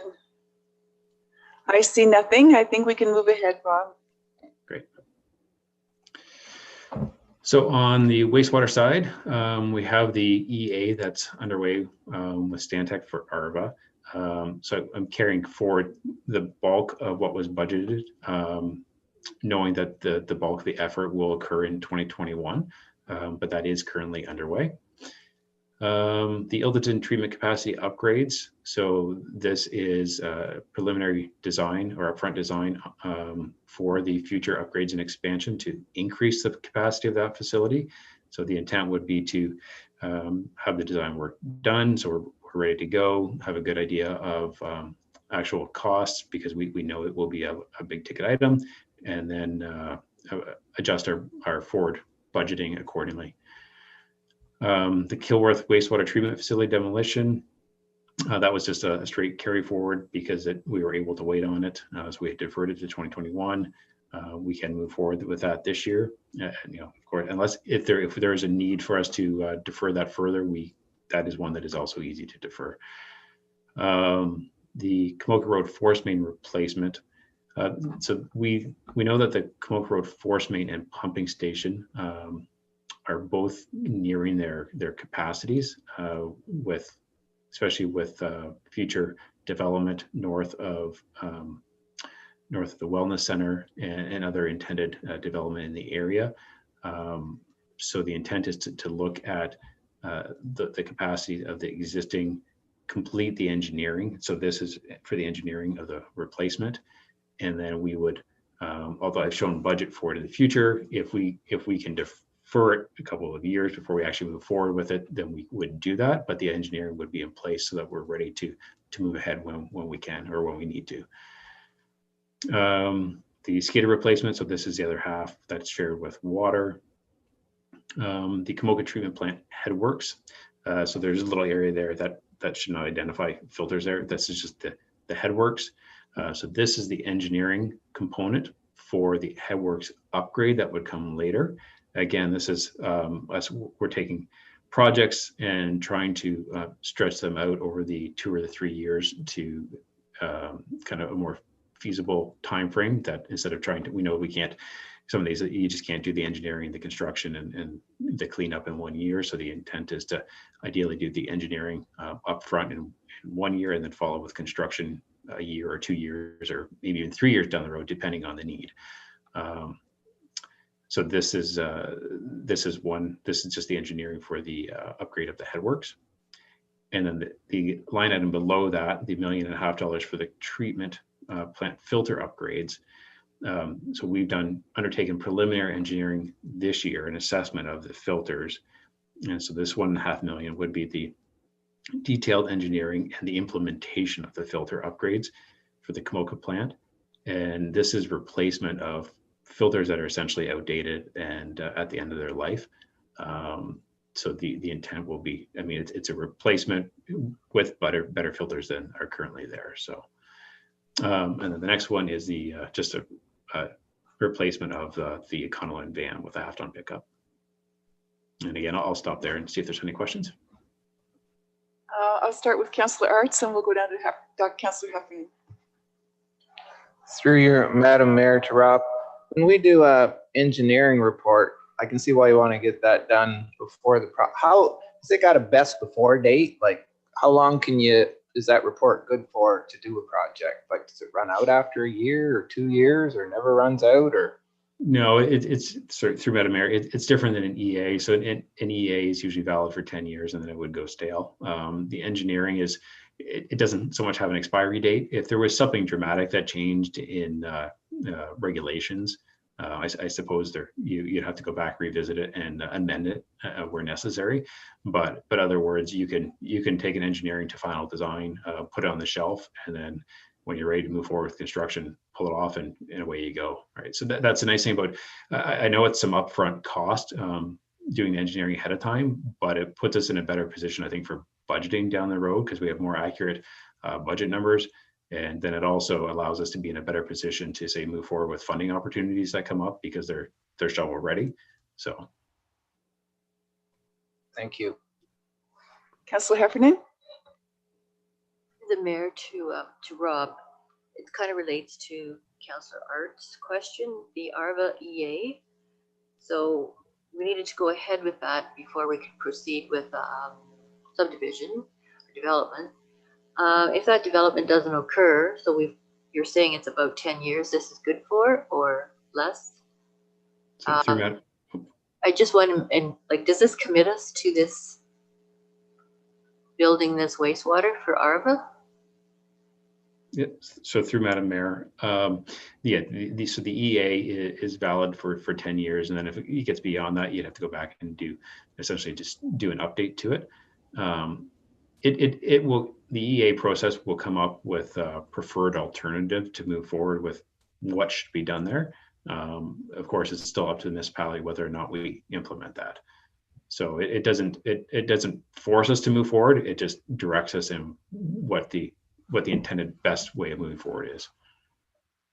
Thanks. I do have a question about the Ilderton treatment capacity because I see that there's upgrades projected for 5 million in a couple of years. Right now, the capacity is for 1,800 cubic, whatever. Is this 5 million to accommodate the development finishing for Clear Skies, or what is this 5 million for projected in the future? So through Madam Mayor, yeah, I would have to go back and pull the exact numbers for you, but I believe that what is currently there is suitable for the build out of Clear Skies and Timberwalk. So the upgrade would be required for anything beyond that. And there's an EA that was done, and I can't remember it offhand just exactly when it expires. But so we want to be in a position though, because the EA is good for 10 years. So we want to be in a position to be able to complete those upgrades if they're necessary within that time frame. Okay, thanks. Is that everything on this section? Seeing no hands, I think you can move ahead, Rob. Okay, great. So on stormwater, this one's a little bit shorter. So the first item, it touches on the Garden Ave project, which we've already discussed. So I'll kind of move forward from that one. The next one is Delaware Municipal Drain in Delaware. It's a drain that's located on the north side of Longwoods. I know Councillor Scott would be familiar with the issues. We've been undertaking some maintenance, but the condition of the pipe looks like we're probably going to have to move forward with a replacement of a section of that drain that runs adjacent to Longwoods. Unfortunately, it's in a very awkward spot to get access to. But that's what this is for. So it would be funded through all the municipal drains are assessed back to the properties. Any properties that are within the settlement area, those assessments come back and are paid for out of the stormwater infrastructure fund. Similarly, the Kamoka drain number 1 again would be paid out of that fund. So this is the purchase for the portion of the land on the west side of Glendon, south of Glendon, west side of Kamoka Road, for the proposed stormwater pond that would service a portion of Kamoka and would outlet down to the Ontario Parks park or pond by the wastewater facility. And then the last one is another $100,000 for Kamoka Drain number 3. This is the drain, which is on the north side or in the rear lots of about 7 or 8 lots on Union Avenue. There was a request for improvement on that drain. GM Blue Plan has gone through an analysis. We're waiting for some feedback from property owners. Expectation is that there will be some maintenance required on that, and that maintenance work would, although assessed to the properties, would come back and be paid for out of the stormwater fund. Are there questions on this section? I don't see anything. Perfect. Okay, Thank you. great. Then I'll pass it back to Scott. Thank you, Rob. Just carrying on, going, as I mentioned earlier, as we split up some of the kind of responsibilities within our budget here. So focusing on facility services, you'll see the kind of the highlighted items here. Before I let Rob get away too fast, but the Denfield Operations Center. So there's an example of the construction of the new storage shed, although it's listed here under facility services, kind of rolls up to Public Works, but it will be project managed and the responsibility of the Community Services Department and the Facilities Department, et cetera. So these are some of the kind of higher level items. As you note, the Delaware Community Center is on there. The roof, we spoke about that earlier, along with the resurface of the parking lot there as well. So that's, and the Ilderton Arena, that's probably the biggest ticket item we have in the budget right now for Ilderton Arena. The parking lot there is in very rough shape, so definitely looking to rectify that. There's a number of other smaller type projects. If I can speak to the atrium security system for a minute, this is similar, as you know, council has their key fobs for the municipal office, the Coldstream Community Center. We have been adding a number of facilities along the way. Denfield, Delaware Ops have them. Coldstream Fire Hall, Bryanston Community Center, and Fire Hall have them, as well as do the wastewater sites. So we are looking to complete the balance of our properties, which is mainly the remaining community centers and the arenas. So that's the security system. And when you see atrium security system, that's what it means. So those are the high level items. I'm happy to answer any questions. Thank you. I'll start with Councillor Scott and come to Deputy Mayor Brennan. Yes, through the mayor to Scott, on the parking lot in the Delaware Community Center, is that the top portion and the bottom portion included down where the old tennis courts are? No, this is just at the Delaware Community Center, not where I think you're speaking to Delaware Lions Park. So this is just the parking lot within the community center portion. No, if I'm speaking of the community center, there's a parking lot there, but there's also a lower parking lot that's going to be on the east side of the building. That would include that as well. Oh, it did. Okay, that's what I was getting. Yeah, it's quite a big area. Yeah, that would include that as well. And there's, we're working with, it's a weird property line arrangement with Thames Valley School Board with the school property next door. So we're separate project. We're kind of working on cleaning those boundaries up as well. But yeah, no, that would include the entire parking lot. Sorry, when you said tennis courts, I jumped over to the Lions. Yeah, well, the old tennis courts were there. You probably wouldn't know that because that's quite a few years ago. Okay. Yeah, thank you.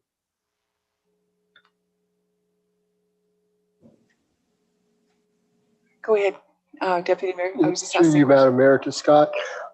Again, on this re-asphalting of these parking lots, I'm not sure if you're aware of the system. The mayor and I were on a road tour last year on the county where they reuse the asphalt that's there. They grind it up.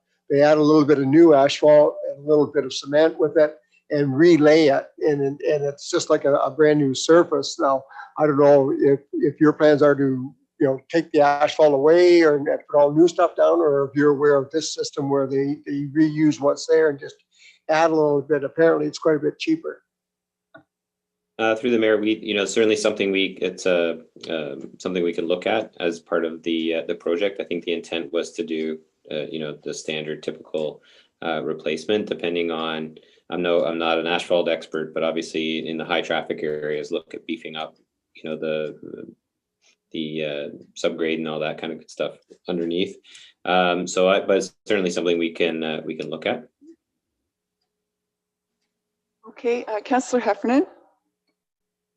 Through the mayor to Scott, just curious, I noticed under the wellness center, you have 28,500 projected out a couple years for refrigeration compressor, and then under HVAC replacements, there's another amount projected out every year. So I'm just wondering, do these have to be replaced every year, or is this maintenance, or why is it the same amount approximately? My apologies. Let me just try, if I can just try and find that here on my screen. I might be better able to speak to that. Just give me 2 seconds here. This was the wellness center specifically? Was it the wellness center, sorry, Councillor Heffernan, you were asking about? Yes, it was, Scott, sorry. So, and so I've got that particular lineup. Can you just ask your question again? Sorry. Yeah, there. It's under HVAC replacement. Just a second. Gotcha. It's about 68,000, 72,000, and it's projected out for 4 or 5 years. And then under refrigeration compressor, it's 28.5, and that's projected out for 3 years. I'm just wondering, like, what is that for? Is that maintenance, or do they actually replace them every year? These are listed as replacements. So if I can talk, specifically to the refrigeration compressors for a moment, these are specific to the ice making plant. We have 3 compressors that do that. Depending on the hours, obviously the one with the most hours on that compressor will be the first to go. So it's just starting to highlight. We may push these out depending on how they're performing, but we did want to get them on the radar. At that point, their hours will be significantly getting up there, especially when we're running, the site pretty much all year long. So the 28,500 that would be for 1 compressor each year, specifically to the ice making plant. On the HVAC replacements, we have 14 units overall on site at the wellness center. So it would be again looking at that, through our asset management plan, through our building condition assessment, just starting to identify, in the coming years, some of these replacements that may need to happen. So that would be various units, in each of the year, if that makes sense. Yes, it does. Thanks. Is there anything else for Scott? I don't see any additional questions. I think, I guess it's back to Tiffany now. Perfect, thank you. And at this point, I'm just going to open it up. Is there any additional questions for any of the directors on any of the capital projects that have been discussed in the presentation thus far? I don't see anything. Okay, perfect. So now we're going to move on to the fun stuff, which is funding of these capital projects. So for 2021, this graph outlines the projections of how we're going to be funding this $21 million of capital. Development charges makes up a little under 12%, and the rest comes from municipal reserve funds at about 88%. And then the municipal reserve funds are broken down into the different categories based on our reserve and reserve fund policy. And these are like roads capital would be for any of the roads capitals, including the structures and the bridges. We do have a little bit left of the OCIF, that Ontario Community Infrastructure Fund that I spoke about earlier, that's being carried forward into 2021 to complete some projects. And then we do have the federal gas tax funding that we will be utilizing as well. This year, one of the new ones that our CAO, Michael DeLillo, alluded to earlier was the Modernization Reserve Fund that was set up by Council in 2020 from the money received from the province in 2019. we will be utilizing that fund for some of the upgrades for modernization at our buildings, such as the telephone system. Do I have any questions on the funding with respect to the reserve funds and the breakdown? Deputy Mayor Brennan. Through you, Madam Mayor. Tiffany, the reserve funds that we fund a lot of, I know in the past we've used funds in the future to fund stuff. Are we getting any closer to catching that up as the funds come in from developments?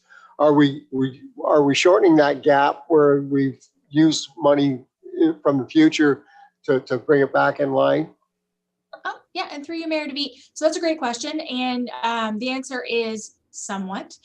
So right now, in 2020, we started the year with about $13.3 million in a line of credit for 5 development charge projects, and that was due to the cash shortage in our development charges.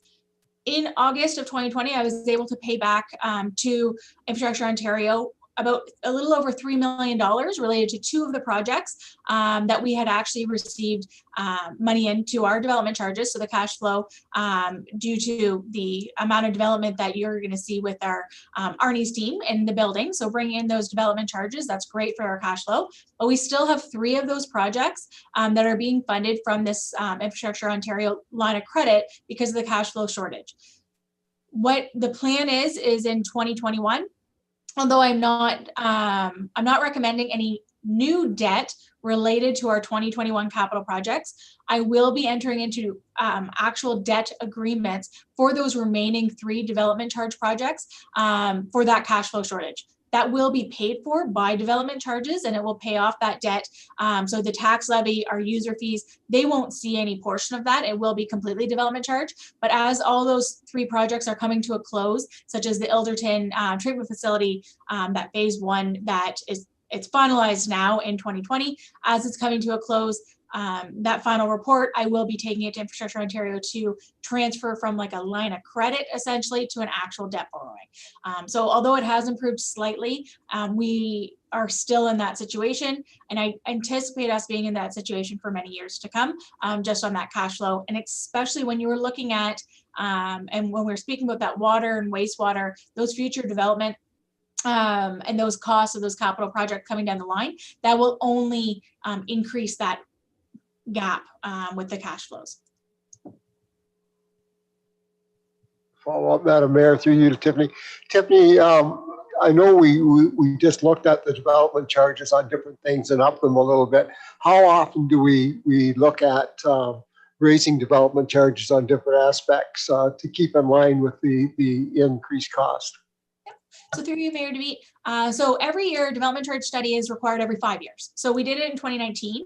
However, when we were completing that study, one of the things that was missing was that official plan aspect. The plan, the official plan, I believe, was originally budgeted, and like the intent was to have it done in 2017 and 2018, though that never got finished. I know our CAO, our current one, is in the process with our planning and the team to have that complete in 2021.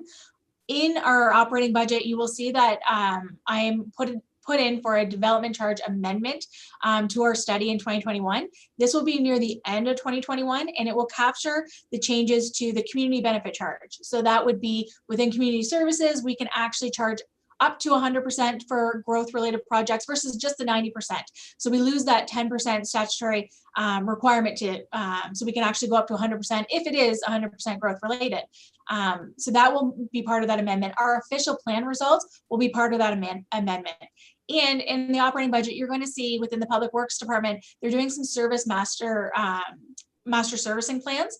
That information will also feed into that amendment and will help us, I guess, look at costs, other costs coming down in the future that we can try to fund today. Specifically, it always comes to mind ARVA. Right now, we're looking at that EA for ARVA as part of the official plan. If it expands a settlement area and that is a go, and if that's something that council wishes and comes out of that plan, that's going to hit into our development charge amendment study. So that they're just trying to tie in all of those things at once. Unfortunately, in 2019, we didn't have the data, but under legislation, we had to update our plan. So the amendment should help that. And then once again, we'll do it in 5 years after 2019 would be the next official big study. Good. Okay. Is there anything else? I don't see any hands, Tiffany, if you'd like to continue. Perfect, thank you.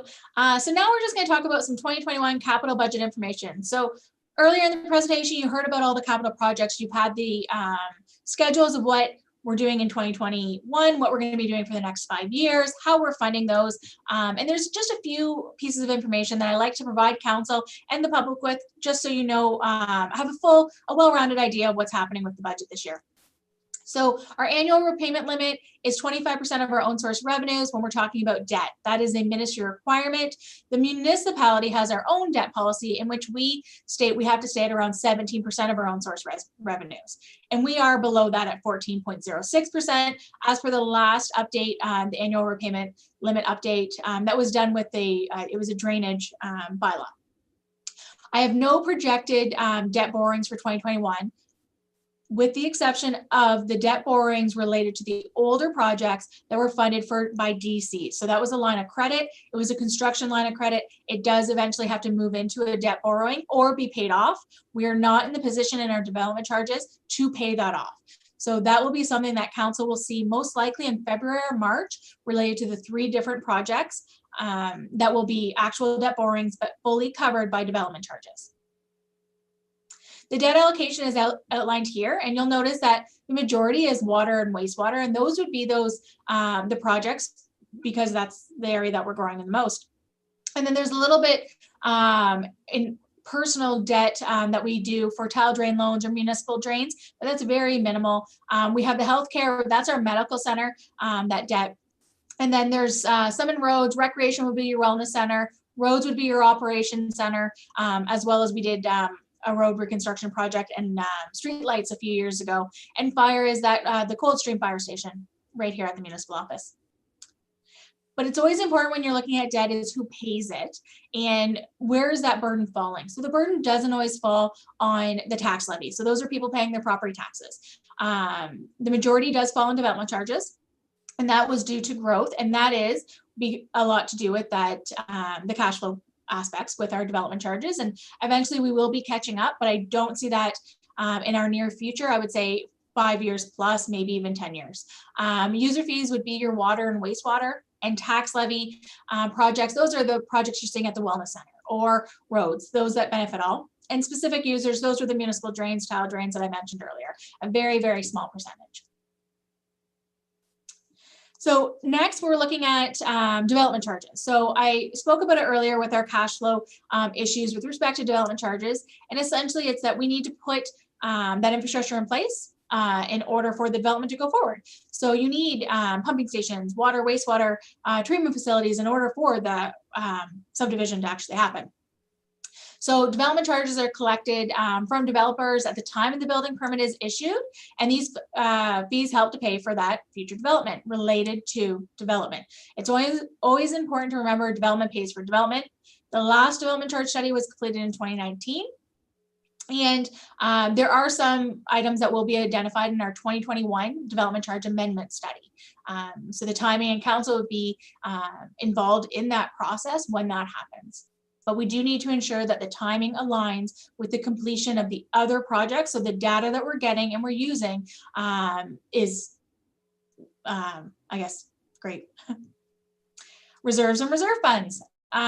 So this year, I want to say a big thank you to the MFOA, Municipal Financier Officers Association, and our own Heather Cran, our communication specialist, for developing a infographic for the public and council on reserves and reserve funds. This can be found on our website, and part of it is included in this presentation. So reserves essentially show that Middlesex Center can weather the storm and sustain critical infrastructure over the long term without significant fluctuations to the tax rate. So we have many reserve and reserve funds, and they make up our policy. And some of the examples would be the tax rate stabilization reserve fund. And these are used to offset unanticipated costs such as the pandemic. Having gone through COVID-19 pandemic this year, our municipality was very fortunate in many things. One being the fact that we have a tax rate stabilization reserve fund that is is at a healthy balance that we could rely on if we needed to. We did not at this point need to rely on that due to cost containment strategies implemented at the beginning of the pandemic.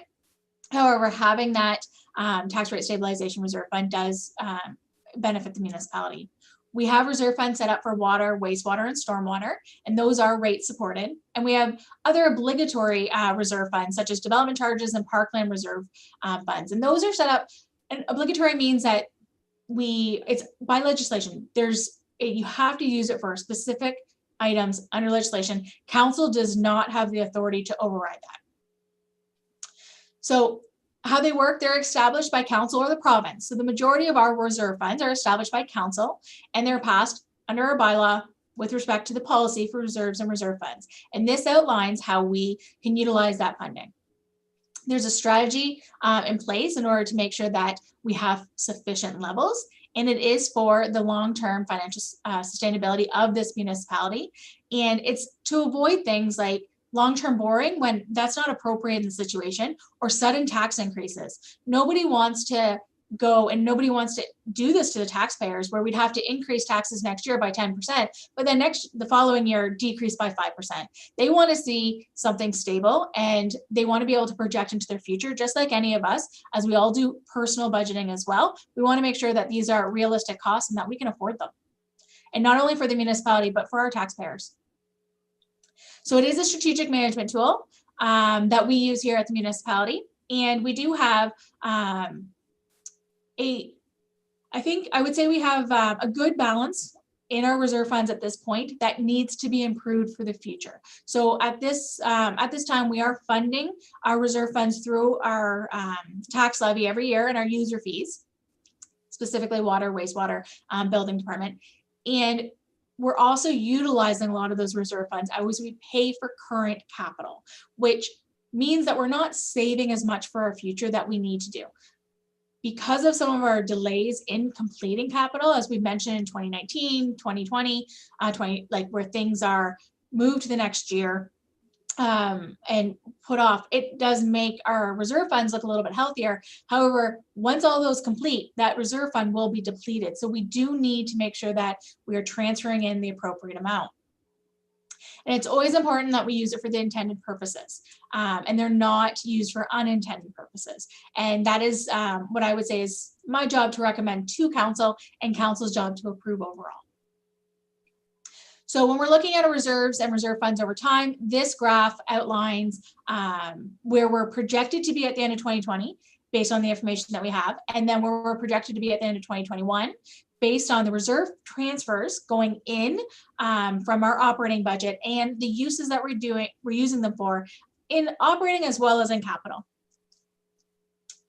And so you'll see that we are dropping down to about 17 million, which is still, I guess, when you look at it in comparison to 2011, we've done a really great job. So we are continuing to build, and we'll have years where we're going to utilize more and years that we'll utilize less. But overall, I see, and you'll see in the graph, it is going in the right direction.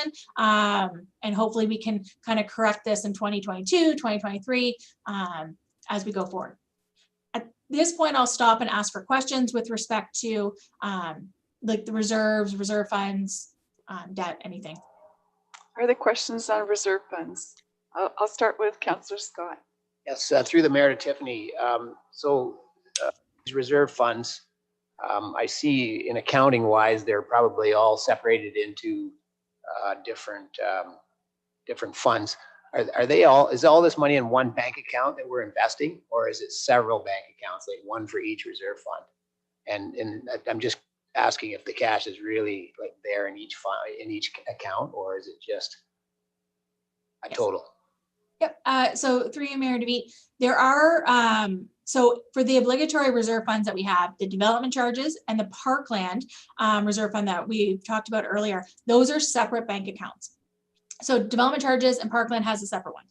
The reserve funds that are established by council, those are your roads capital, your water, wastewater, your Delaware Hydro Reserve Fund. Those are all within one bank account. And there, it's a reserve fund bank account. These are all separate from our general bank accounts. They don't touch. And we do have for investment purposes, it's just interest, savings account interest. We haven't gone forward with like a different investment strategy, which is something that is what our team is looking at for 2021 to bring to council. That would be something that council would approve, the strategy, where would be going, the risk level that council is willing to take on. But right now they are separate that way. But reserve funds all in one, parkland in its own, development charges its own, and then we have our general bank account for our operating funds. So overall we have 4 bank accounts. Okay, thank you. So Shipley? Through the mayor to Tiffany. Tiffany, I see that our municipal debt policy, 17% of our own source resort revenue, sorry. We're presently at 14.6. Like, I don't want to see 17%. And I think some people adopt the attitude, well, we're only at 14.6. Over the last 5 years, has this been a steady increase or has there been any drops over that time? So through you, Mayor DeVete, yeah, it has been not a steady increase. I think when it increased the most was with respect to that development charges. So although it's not tax related, the development charges is paying for development charges, and that debt is paid for by them, and that funding stream, it still hits our ministry requirement of the 25% of our own source revenues and our 17%. So that year is when we did see it increase. Now that we paid off a little bit, it has come down. And what we can do to look at that percentage for council is the debt policy is one of my goals for 2021 to take back to council. It is something that I would recommend at least every other year especially within a council term, to the current council to ensure that they're comfortable with the policy and the levels that we're at. Thank you. Anything else on this topic? Seeing no hands, I think you may continue. Thank you. So next up is our asset management plan and infrastructure gap. I did speak about this earlier in the presentation. So asset management, it has to do with managing our assets. It's as simple as that. And we're looking at making sure that we have that plan in place that is more operational than just something that sits on the shelf. As part of that plan, there's a financing strategy. And that's dependent on our municipality's reserve fund balances. So our current strategy, and you'll see in the upcoming slides, will soon fall short of closing that infrastructure gap. So there is a need for like future investment into our reserve funds in order to fund all of the capital projects coming forward. So this is when we're looking at our asset management plan at Middlesex Center, because we are under a population of 25,000, our asset management plan only deals with our current assets. So those are the ones in place. We are not, it doesn't incorporate the future growth as it wasn't a requirement under the regulation. One of the things I'm going to be bringing forward in 2021 will be that we work that into, now that we have our base plan with our current assets, I want 2021, 2022, for us to work in that future growth, because we're only as good as the information that we have in that plan. And this municipality is growing. It's a big part of our municipality. And then when you look at our capital project, that's a big part of it. We need to be able to plan for it, and especially plan for the financing. So a number of strategies will need to be considered for closing that gap, and that's one of them. We will also need to be looking at our reserve fund policy in order to increase amounts into certain reserve funds in the future. So as many of you know, as this municipality, we do have a high amount of reassessment each year and growth within our tax base, our assessment base. For 2020 and 2021, there is no reassessment from MPAC in 2021. We are going into 2021 with the same assessments as 2020, unless you have a specific growth item for your property. So you built a new house. You're no longer just being billed for the land. You will have a different assessment. But for those that have always had their house was assessed at $400,000 in 2020. There is no change. It is also assessed at 2020 values in 2021 at that $400,000. What our strategy here has been at Middlesex Center is that reassessment amount and growth usually amounts to around 800,000, say anywhere between 500 and $1 million. That amount in our budgets gets moved directly into reserve funds. That's always been our strategy in the last year since I've been with the municipality. We don't have that in 2021. Due to the COVID pandemic, we haven't added that in as an additional tax rate increase to the residents, keeping in mind the financial situations this community is in the entire world. So that's something to, for council to consider. These are the amounts that we'd like to put in to our reserve funds to continue to fund them. In 2021, we'll be bringing a new reserve fund, reserve and a reserve fund policy to council that will take into account this asset management plan and this infrastructure graph. So the next two slides I'm going to show you is for our structures that I spoke about earlier and our roads. And the more reds and yellows that appear, it's the more significant of the risk of that infrastructure gap getting larger. So in our reserve fund policy, we note that $2.1 million gets transferred from our tax levy into our roads capital reserve fund. The roads capital pays for roads capital. We split out about $1 million for the bridges and culverts, so those structures, and then the 1.2 million stays within, or 1.1 like stays within the transportation, roads, and the like. On top of that, we get the federal gas tax, which this municipality has historically used for these type of assets. We don't have to, however, we have historically, and that is part of our asset management financing strategy. So you'll notice here in this graph, and you'll see more of these type of graphs in our asset management plan presentation to council in 2021. But you'll see with respect to our servicing for roads, that 1.8, which is the amount from the reserve funds and federal gas tax added. So this keeps in mind federal gas tax will continue after the current agreement. And the level of dark greens is brand new, very good is the other shaded green, and then the lighter green is good. As you see, there's some of the yellow is fair, orange is poor, and then very poor, and then red is like, this is not good. And so you'll see as we're coming down, but this is 100 years. And as many of us know, well, all of us know, we're not here in 100 years. However, we do need to plan for that because that's our responsibility. We're not only looking at what's happening current in Middlesex Center, you need to do this for the future taxpayers. That's part of our job. So you'll see that the roads funding isn't too bad. There is some red that we need to kind of increase. But I would say by the time we would get to about 36 years from now is when the red really starts to grow. So that's something for us to keep in mind. But on the other hand, when we're looking at our road bridges and culverts, you'll notice that the red is really the end of life. This is something that we really need to tackle in about 10 years. We have always talked about the structures, our bridges and culverts being in good condition, which is true to the point of it looks like we're going to have a significant amount all coming up at the same time to pay for. So that $1 million isn't going to cut it down the line. What you can do is within our reserve fund policy is kind of do a nice mix. Maybe we're going to be projecting $2 million for bridges and culverts, but within our roads capital with respect to our actual transportation, the actual roads, maybe we cut that one back. But overall, between the two, you do need to increase it a bit in order to close that gap. And then at this point, any questions on asset management? I don't see any hands right now. Am I correct in assuming when you present that report, we'll probably have more time to ask about that? I think right now it's information and getting our brains thinking that way and being prepared for the report.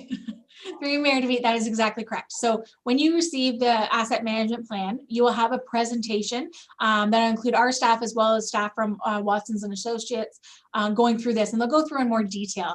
And as part of that, when we're looking at, say, that infrastructure gap, and we want to change that, our funding strategies going into the future, because our current reserve and reserve fund policy is based on the 2013 asset management plan and replacement costs. Well, those are all going to change, and council will be involved in that process as well. And just a question about that whole process. There'll be some sensitivity analysis around what impact of 1% increase in funding versus 10% and what impact that will have over 10, 20, 100 years, right? Yes. Okay. We can really focus in also on, like, say, the next 20 years or 10 to have, like, to give council a little bit more comfort. Like 100 years is a extremely long time to project. So we can kind of shorten that as well, but this is to kind of give you that picture. Sorry, I was being a little facetious. Yeah, the next 20 years out probably is a good time span. 5, 10, 15, 20 is good. Anyways, I'll let you continue with the improvement. Perfect. So as council is aware, every year, our goal here at Middlesex Center is to improve the budget process, improve the budget itself for council and the public. We like involving people as much as possible. The COVID-19 pandemic put a little bit of snags, but the team came together with the micro videos I mentioned earlier on educational aspects of ways to improve the budget this year, and we're constantly trying to improve it. With respect to the capital specifically, and I talked about this a little bit earlier, consider council approving of a multi-year capital project commitments along with the cash flow forecasting specifically. As our asset management plan gets better, this will get better, and this will be presented to council to kind of get those commitments. And this would help directors plan for the future a little bit better as well. Not only would it look at those multi-year projects, but those projects that connect to one another and getting that set up. Develop long-term reserve fund requirements that align with our asset management plan. Ensure the asset management plan recommendation on funding level required has been included in the future capital budget. And if it hasn't, if we can't get there yet, I can provide updates on how we're going to get there and when we're going to get there and what that requires.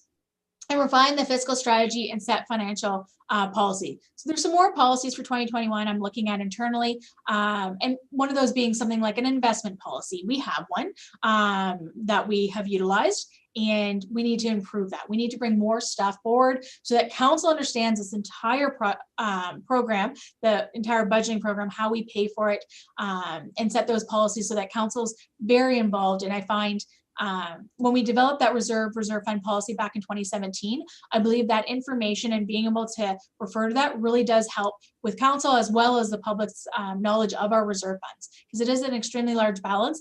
And a lot of our property taxes go towards our reserve funds every year. And it's important that everyone understands why.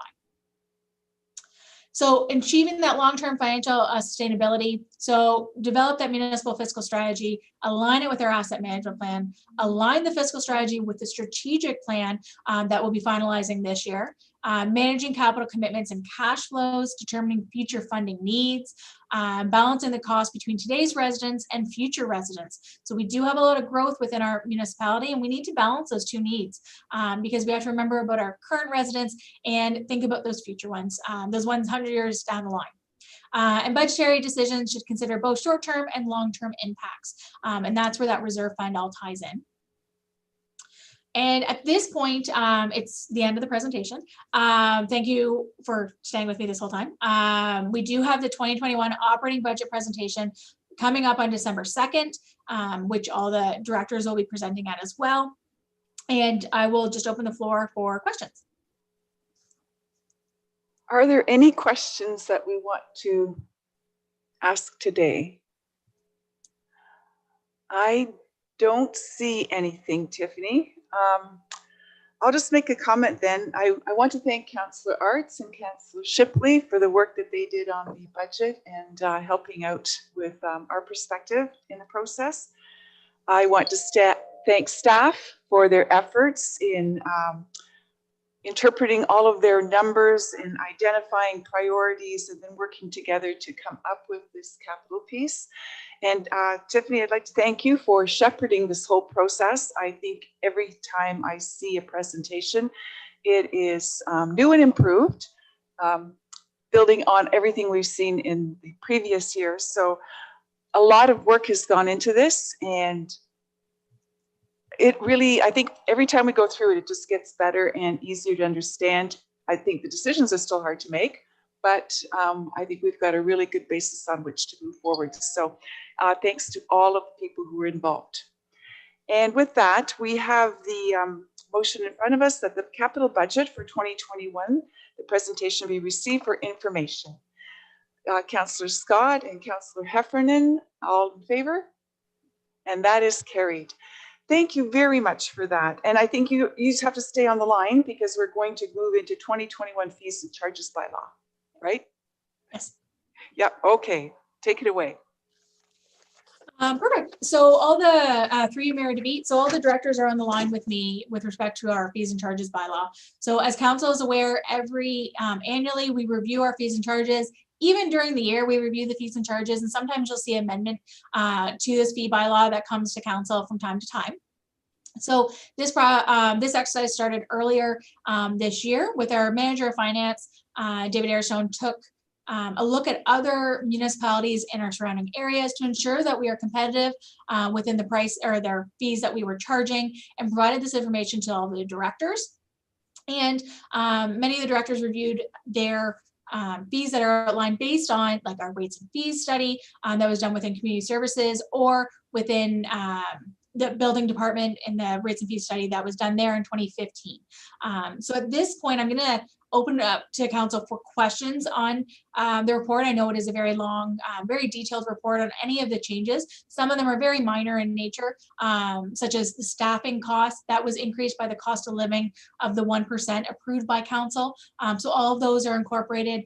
At times there's inflationary increases that have been added, which is included in the notes. But there could be some larger changes that council would like to ask questions on.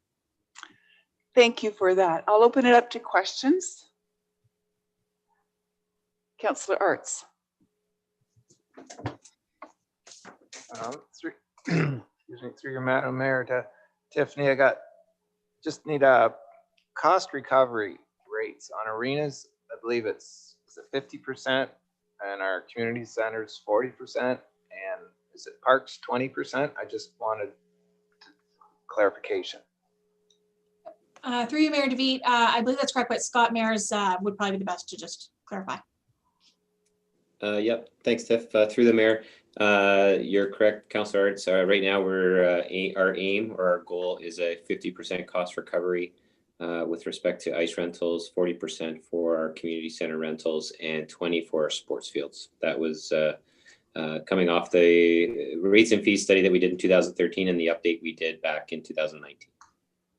Thank you. Is that everything then? Is there anybody else with a question? Councillor Shipley. Through the mayor to Scott again. Scott, I see there's quite an increase in the Bryanston rental facility there, $220 to $300 a day. I just am concerned. The meeting room is going from $85 to $125 a day. I don't think people are breaking down the door to rent that facility. Are we going to put ourselves into a situation where it's not going to be rented? Through the mayor, I don't believe so. We've tried to give in all the community centers some additional options, more on the hourly type options. So people aren't forced to go into a full day rental. Obviously, when we get into full day rentals, we're getting into these larger rentals that will require additional cleaning, additional, the staffing component and so on.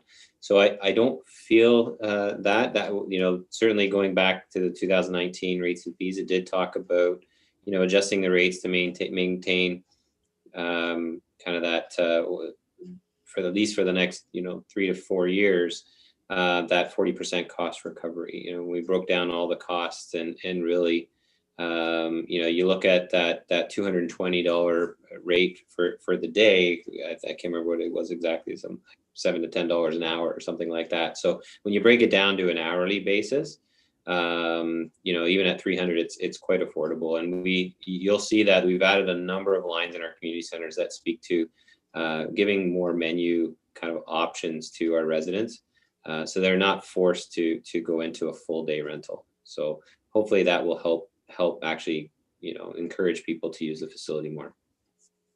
Yeah, that's good, Scott. I'd like to see the hourly rate. That definitely is going to help a lot of them, I think. Thanks very much.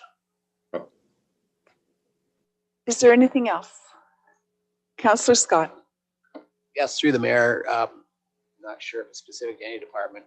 I've noticed in the rates and fees that we have provision provided for hourly municipal services, like half-ton truck, facility operator, backhoe operators, and stuff like that. Do we offer those services to the community? Like if somebody needs that extra service, we actually have a rate for it that we can bill them at? Or is that just if they're involved in something that, a project that we're doing that they need to be billed for? Is that how we bill them? Through the mayor, I'll take the first crack at that. Councillor Scott, we do get the odd time. We added this last year for community services, and I know Public Works has had this in there for a few years now. We do get from time to time, outside of our normal day-to-day, where there, special events or groups need additional assistance. And so that's a mechanism for us to recover some of the costs that, for things that would be over and above your kind of rental costs. And I can give you a specific example there. We did have a memorial tree that went in at Weldon Park, as opposed to them paying a contractor to come in and plant that tree. Our staff, that was part of the cost for the tree and the installation of the memorial tree. So we have that mechanism now in place to, when those kind of circumstances come up, we now can recover the costs accordingly. Okay, yeah, thank you. That makes sense. Is there anything else?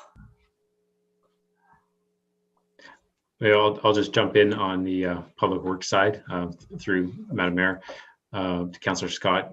Yes, similarly, generally our charge out rates would be used most times with developers, or if we had to have public works staff go in and repair damage that was done by a resident that they didn't want to undertake the work themselves, that we would go in and do that. Or if we're in some kind of cost sharing arrangement with a developer where we actually have staff doing a portion of the actual construction work. So it doesn't come up a lot, but there are circumstances where it's used.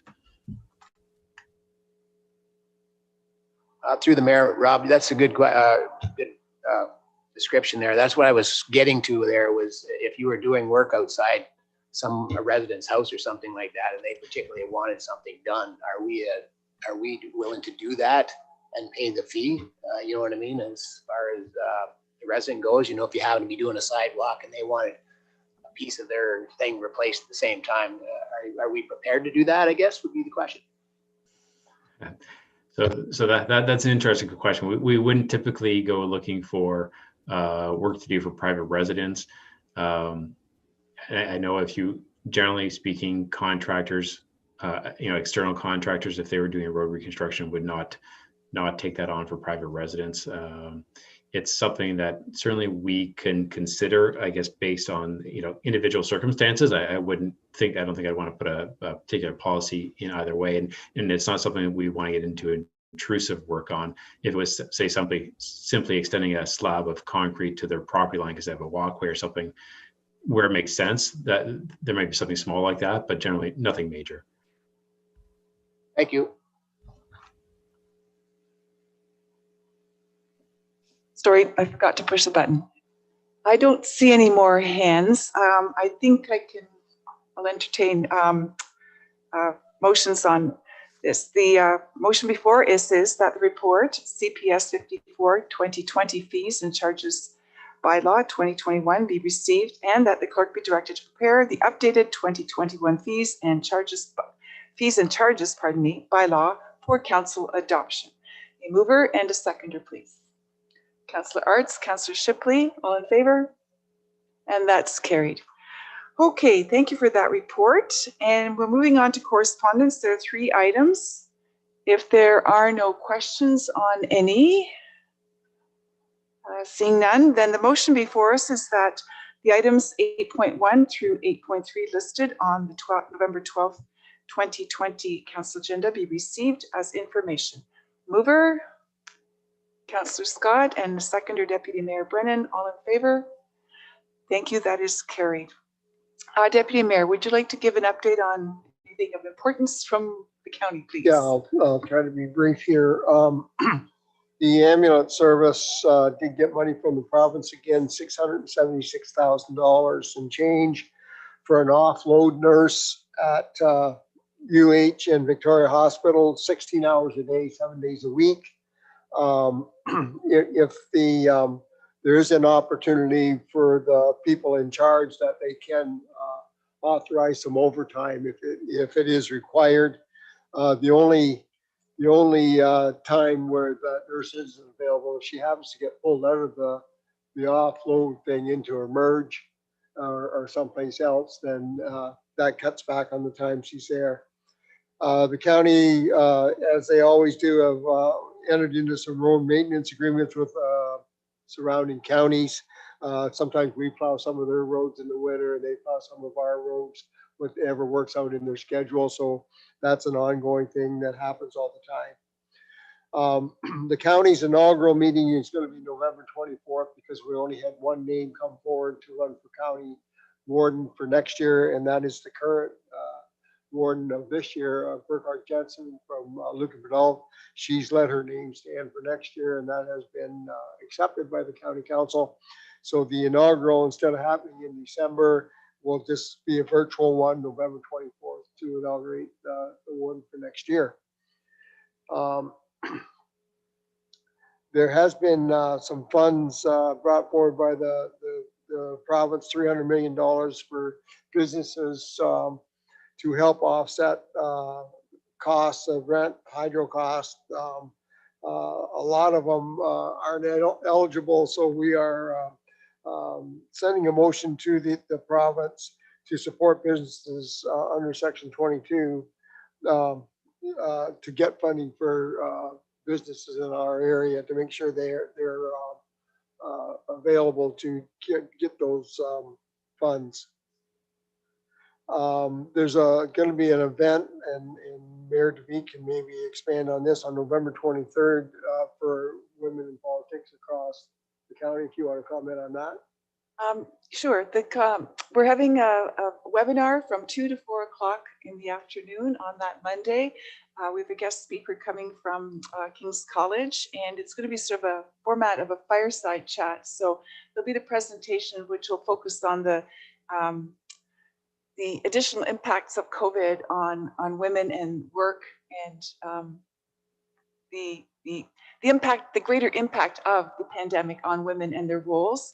And then hopefully the goal of the conversation will be to make sure that we can understand better in what ways we as county council and municipalities can work to improve that role or that solve that problem for people in our area. So it may show us specific ideas on what we can try and implement, programming, that kind of thing, or is it communications pieces that we can develop? So, for example, we had a meeting with the Women's Rural Resource Center last week as well. Maybe that's something that we can plan to work with them to make sure there's information to people who are suffering because they're more in a lockdown situation, that kind of thing. So right now it's kind of not so tangible, but we're hoping that after the conversation, we'll have some solid input from women in the county about what stresses they're feeling, what help they could use, what programs they might need to access, and then we'll take steps from there. I'll keep you posted. Thank you. Kara Finn, the economic development and tourism person from the county, had a lengthy report. I'm not going to try to go through all that, but if there's anything you want to know what's going on in our municipality, you can give Kara a call, and she would be more than happy to fill you in on what's happening throughout the county or in our municipality. But it was probably a 45-minute report, so I'm not going to even try to dwell into that.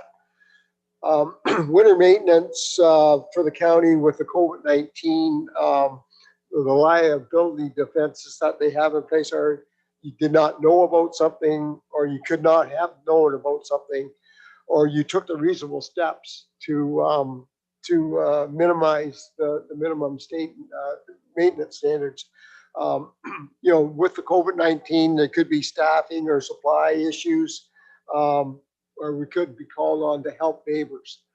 If a surrounding municipality or a lower tier municipality ran into a COVID-19 situation with their staff, then the county would look at stepping up and helping them plow some of the roads and that, as well as surrounding municipalities. So it's going to be kind of an unforeseen thing this winter with illnesses or supplies, equipment, or materials coming in, depending on what COVID-19 does to us. There are many steps in being put into place to try to keep everyone safe. Chris Trainee did want to let everybody know that their plows are available if the need be for police, ambulance, or fire to get to somewhere. If there's an issue trying to get to somewhere, that their plows will assist at any time. That need be, as just contact and they will supply those plows. There was a major apartment fire in Strathroy, which is part of their social housing and social services in the county, as well as the Red Cross, have been involved in relocating people or helping to assist with that fire. That's basically where the main grass. Thank you for that. That was succinctly put. Are there any questions for the Deputy Mayor? Go ahead, Councillor Shipley. Through the mayor, Deputy Mayor, John, I know this offload, they tried this years ago. I just wish I had a little more teeth in it, that they can't pull, it would be an emergency room nurse out in the offload. I don't have a problem with that nurse going back to emerge. I know last time they just pull them everywhere in the hospital. I just wish I had more teeth in it, that they cannot remove them from that offload, because went down this road before and the same thing happened. So I'm just afraid the funding is a good idea. It's a great idea, but I'm afraid it's going to fall through the loops as it did last time. Yeah, this offloading nurse was in place last year, and this is the second year that the province has stepped forward with the funding. It hasn't happened very often last year, and hopefully even less, but the province pays for it, so they have the final say on what can and can't be done. Although we do stress that this is an important position to keep the ambulances on the road, and it gets the person out of the ambulance, and the nurse can look after these people and keep an eye on them until they get into the emergency department further. So it is an important thing for the ambulance service to keep trucks on the road. And but having said that, it still is the province's program, and they do have the final say in it.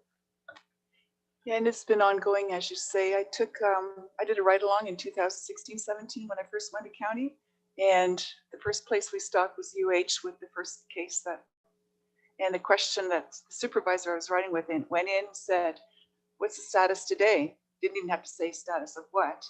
It was, this is at 8 in the morning. We're hoping to have one in by 3 o'clock. And I'm looking at, it's like the offload nurse, nobody there, and they're hoping for 3 o'clock. So, and it's a staffing issue too. They can't get people. Emergency is not the best place to work for a lot of people, so it's really hard to attract people. And once they're there, if they can ship out to another department, quite often that's what happens. So you're right, it's an ongoing problem.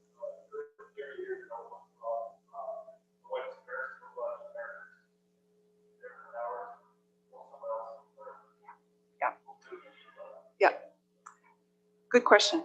Okay, we have the bylaws. I just want to point out that 11.2 has been pulled. So the amended motion before us is the bylaws 2089, 91, and 92 be adopted as printed.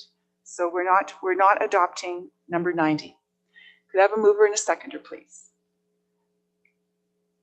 A mover, Councillor Scott and Deputy Mayor Brennan, all in favor?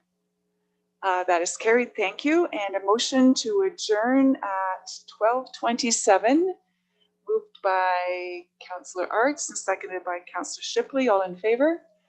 That is carried, thank you everyone. And I think we probably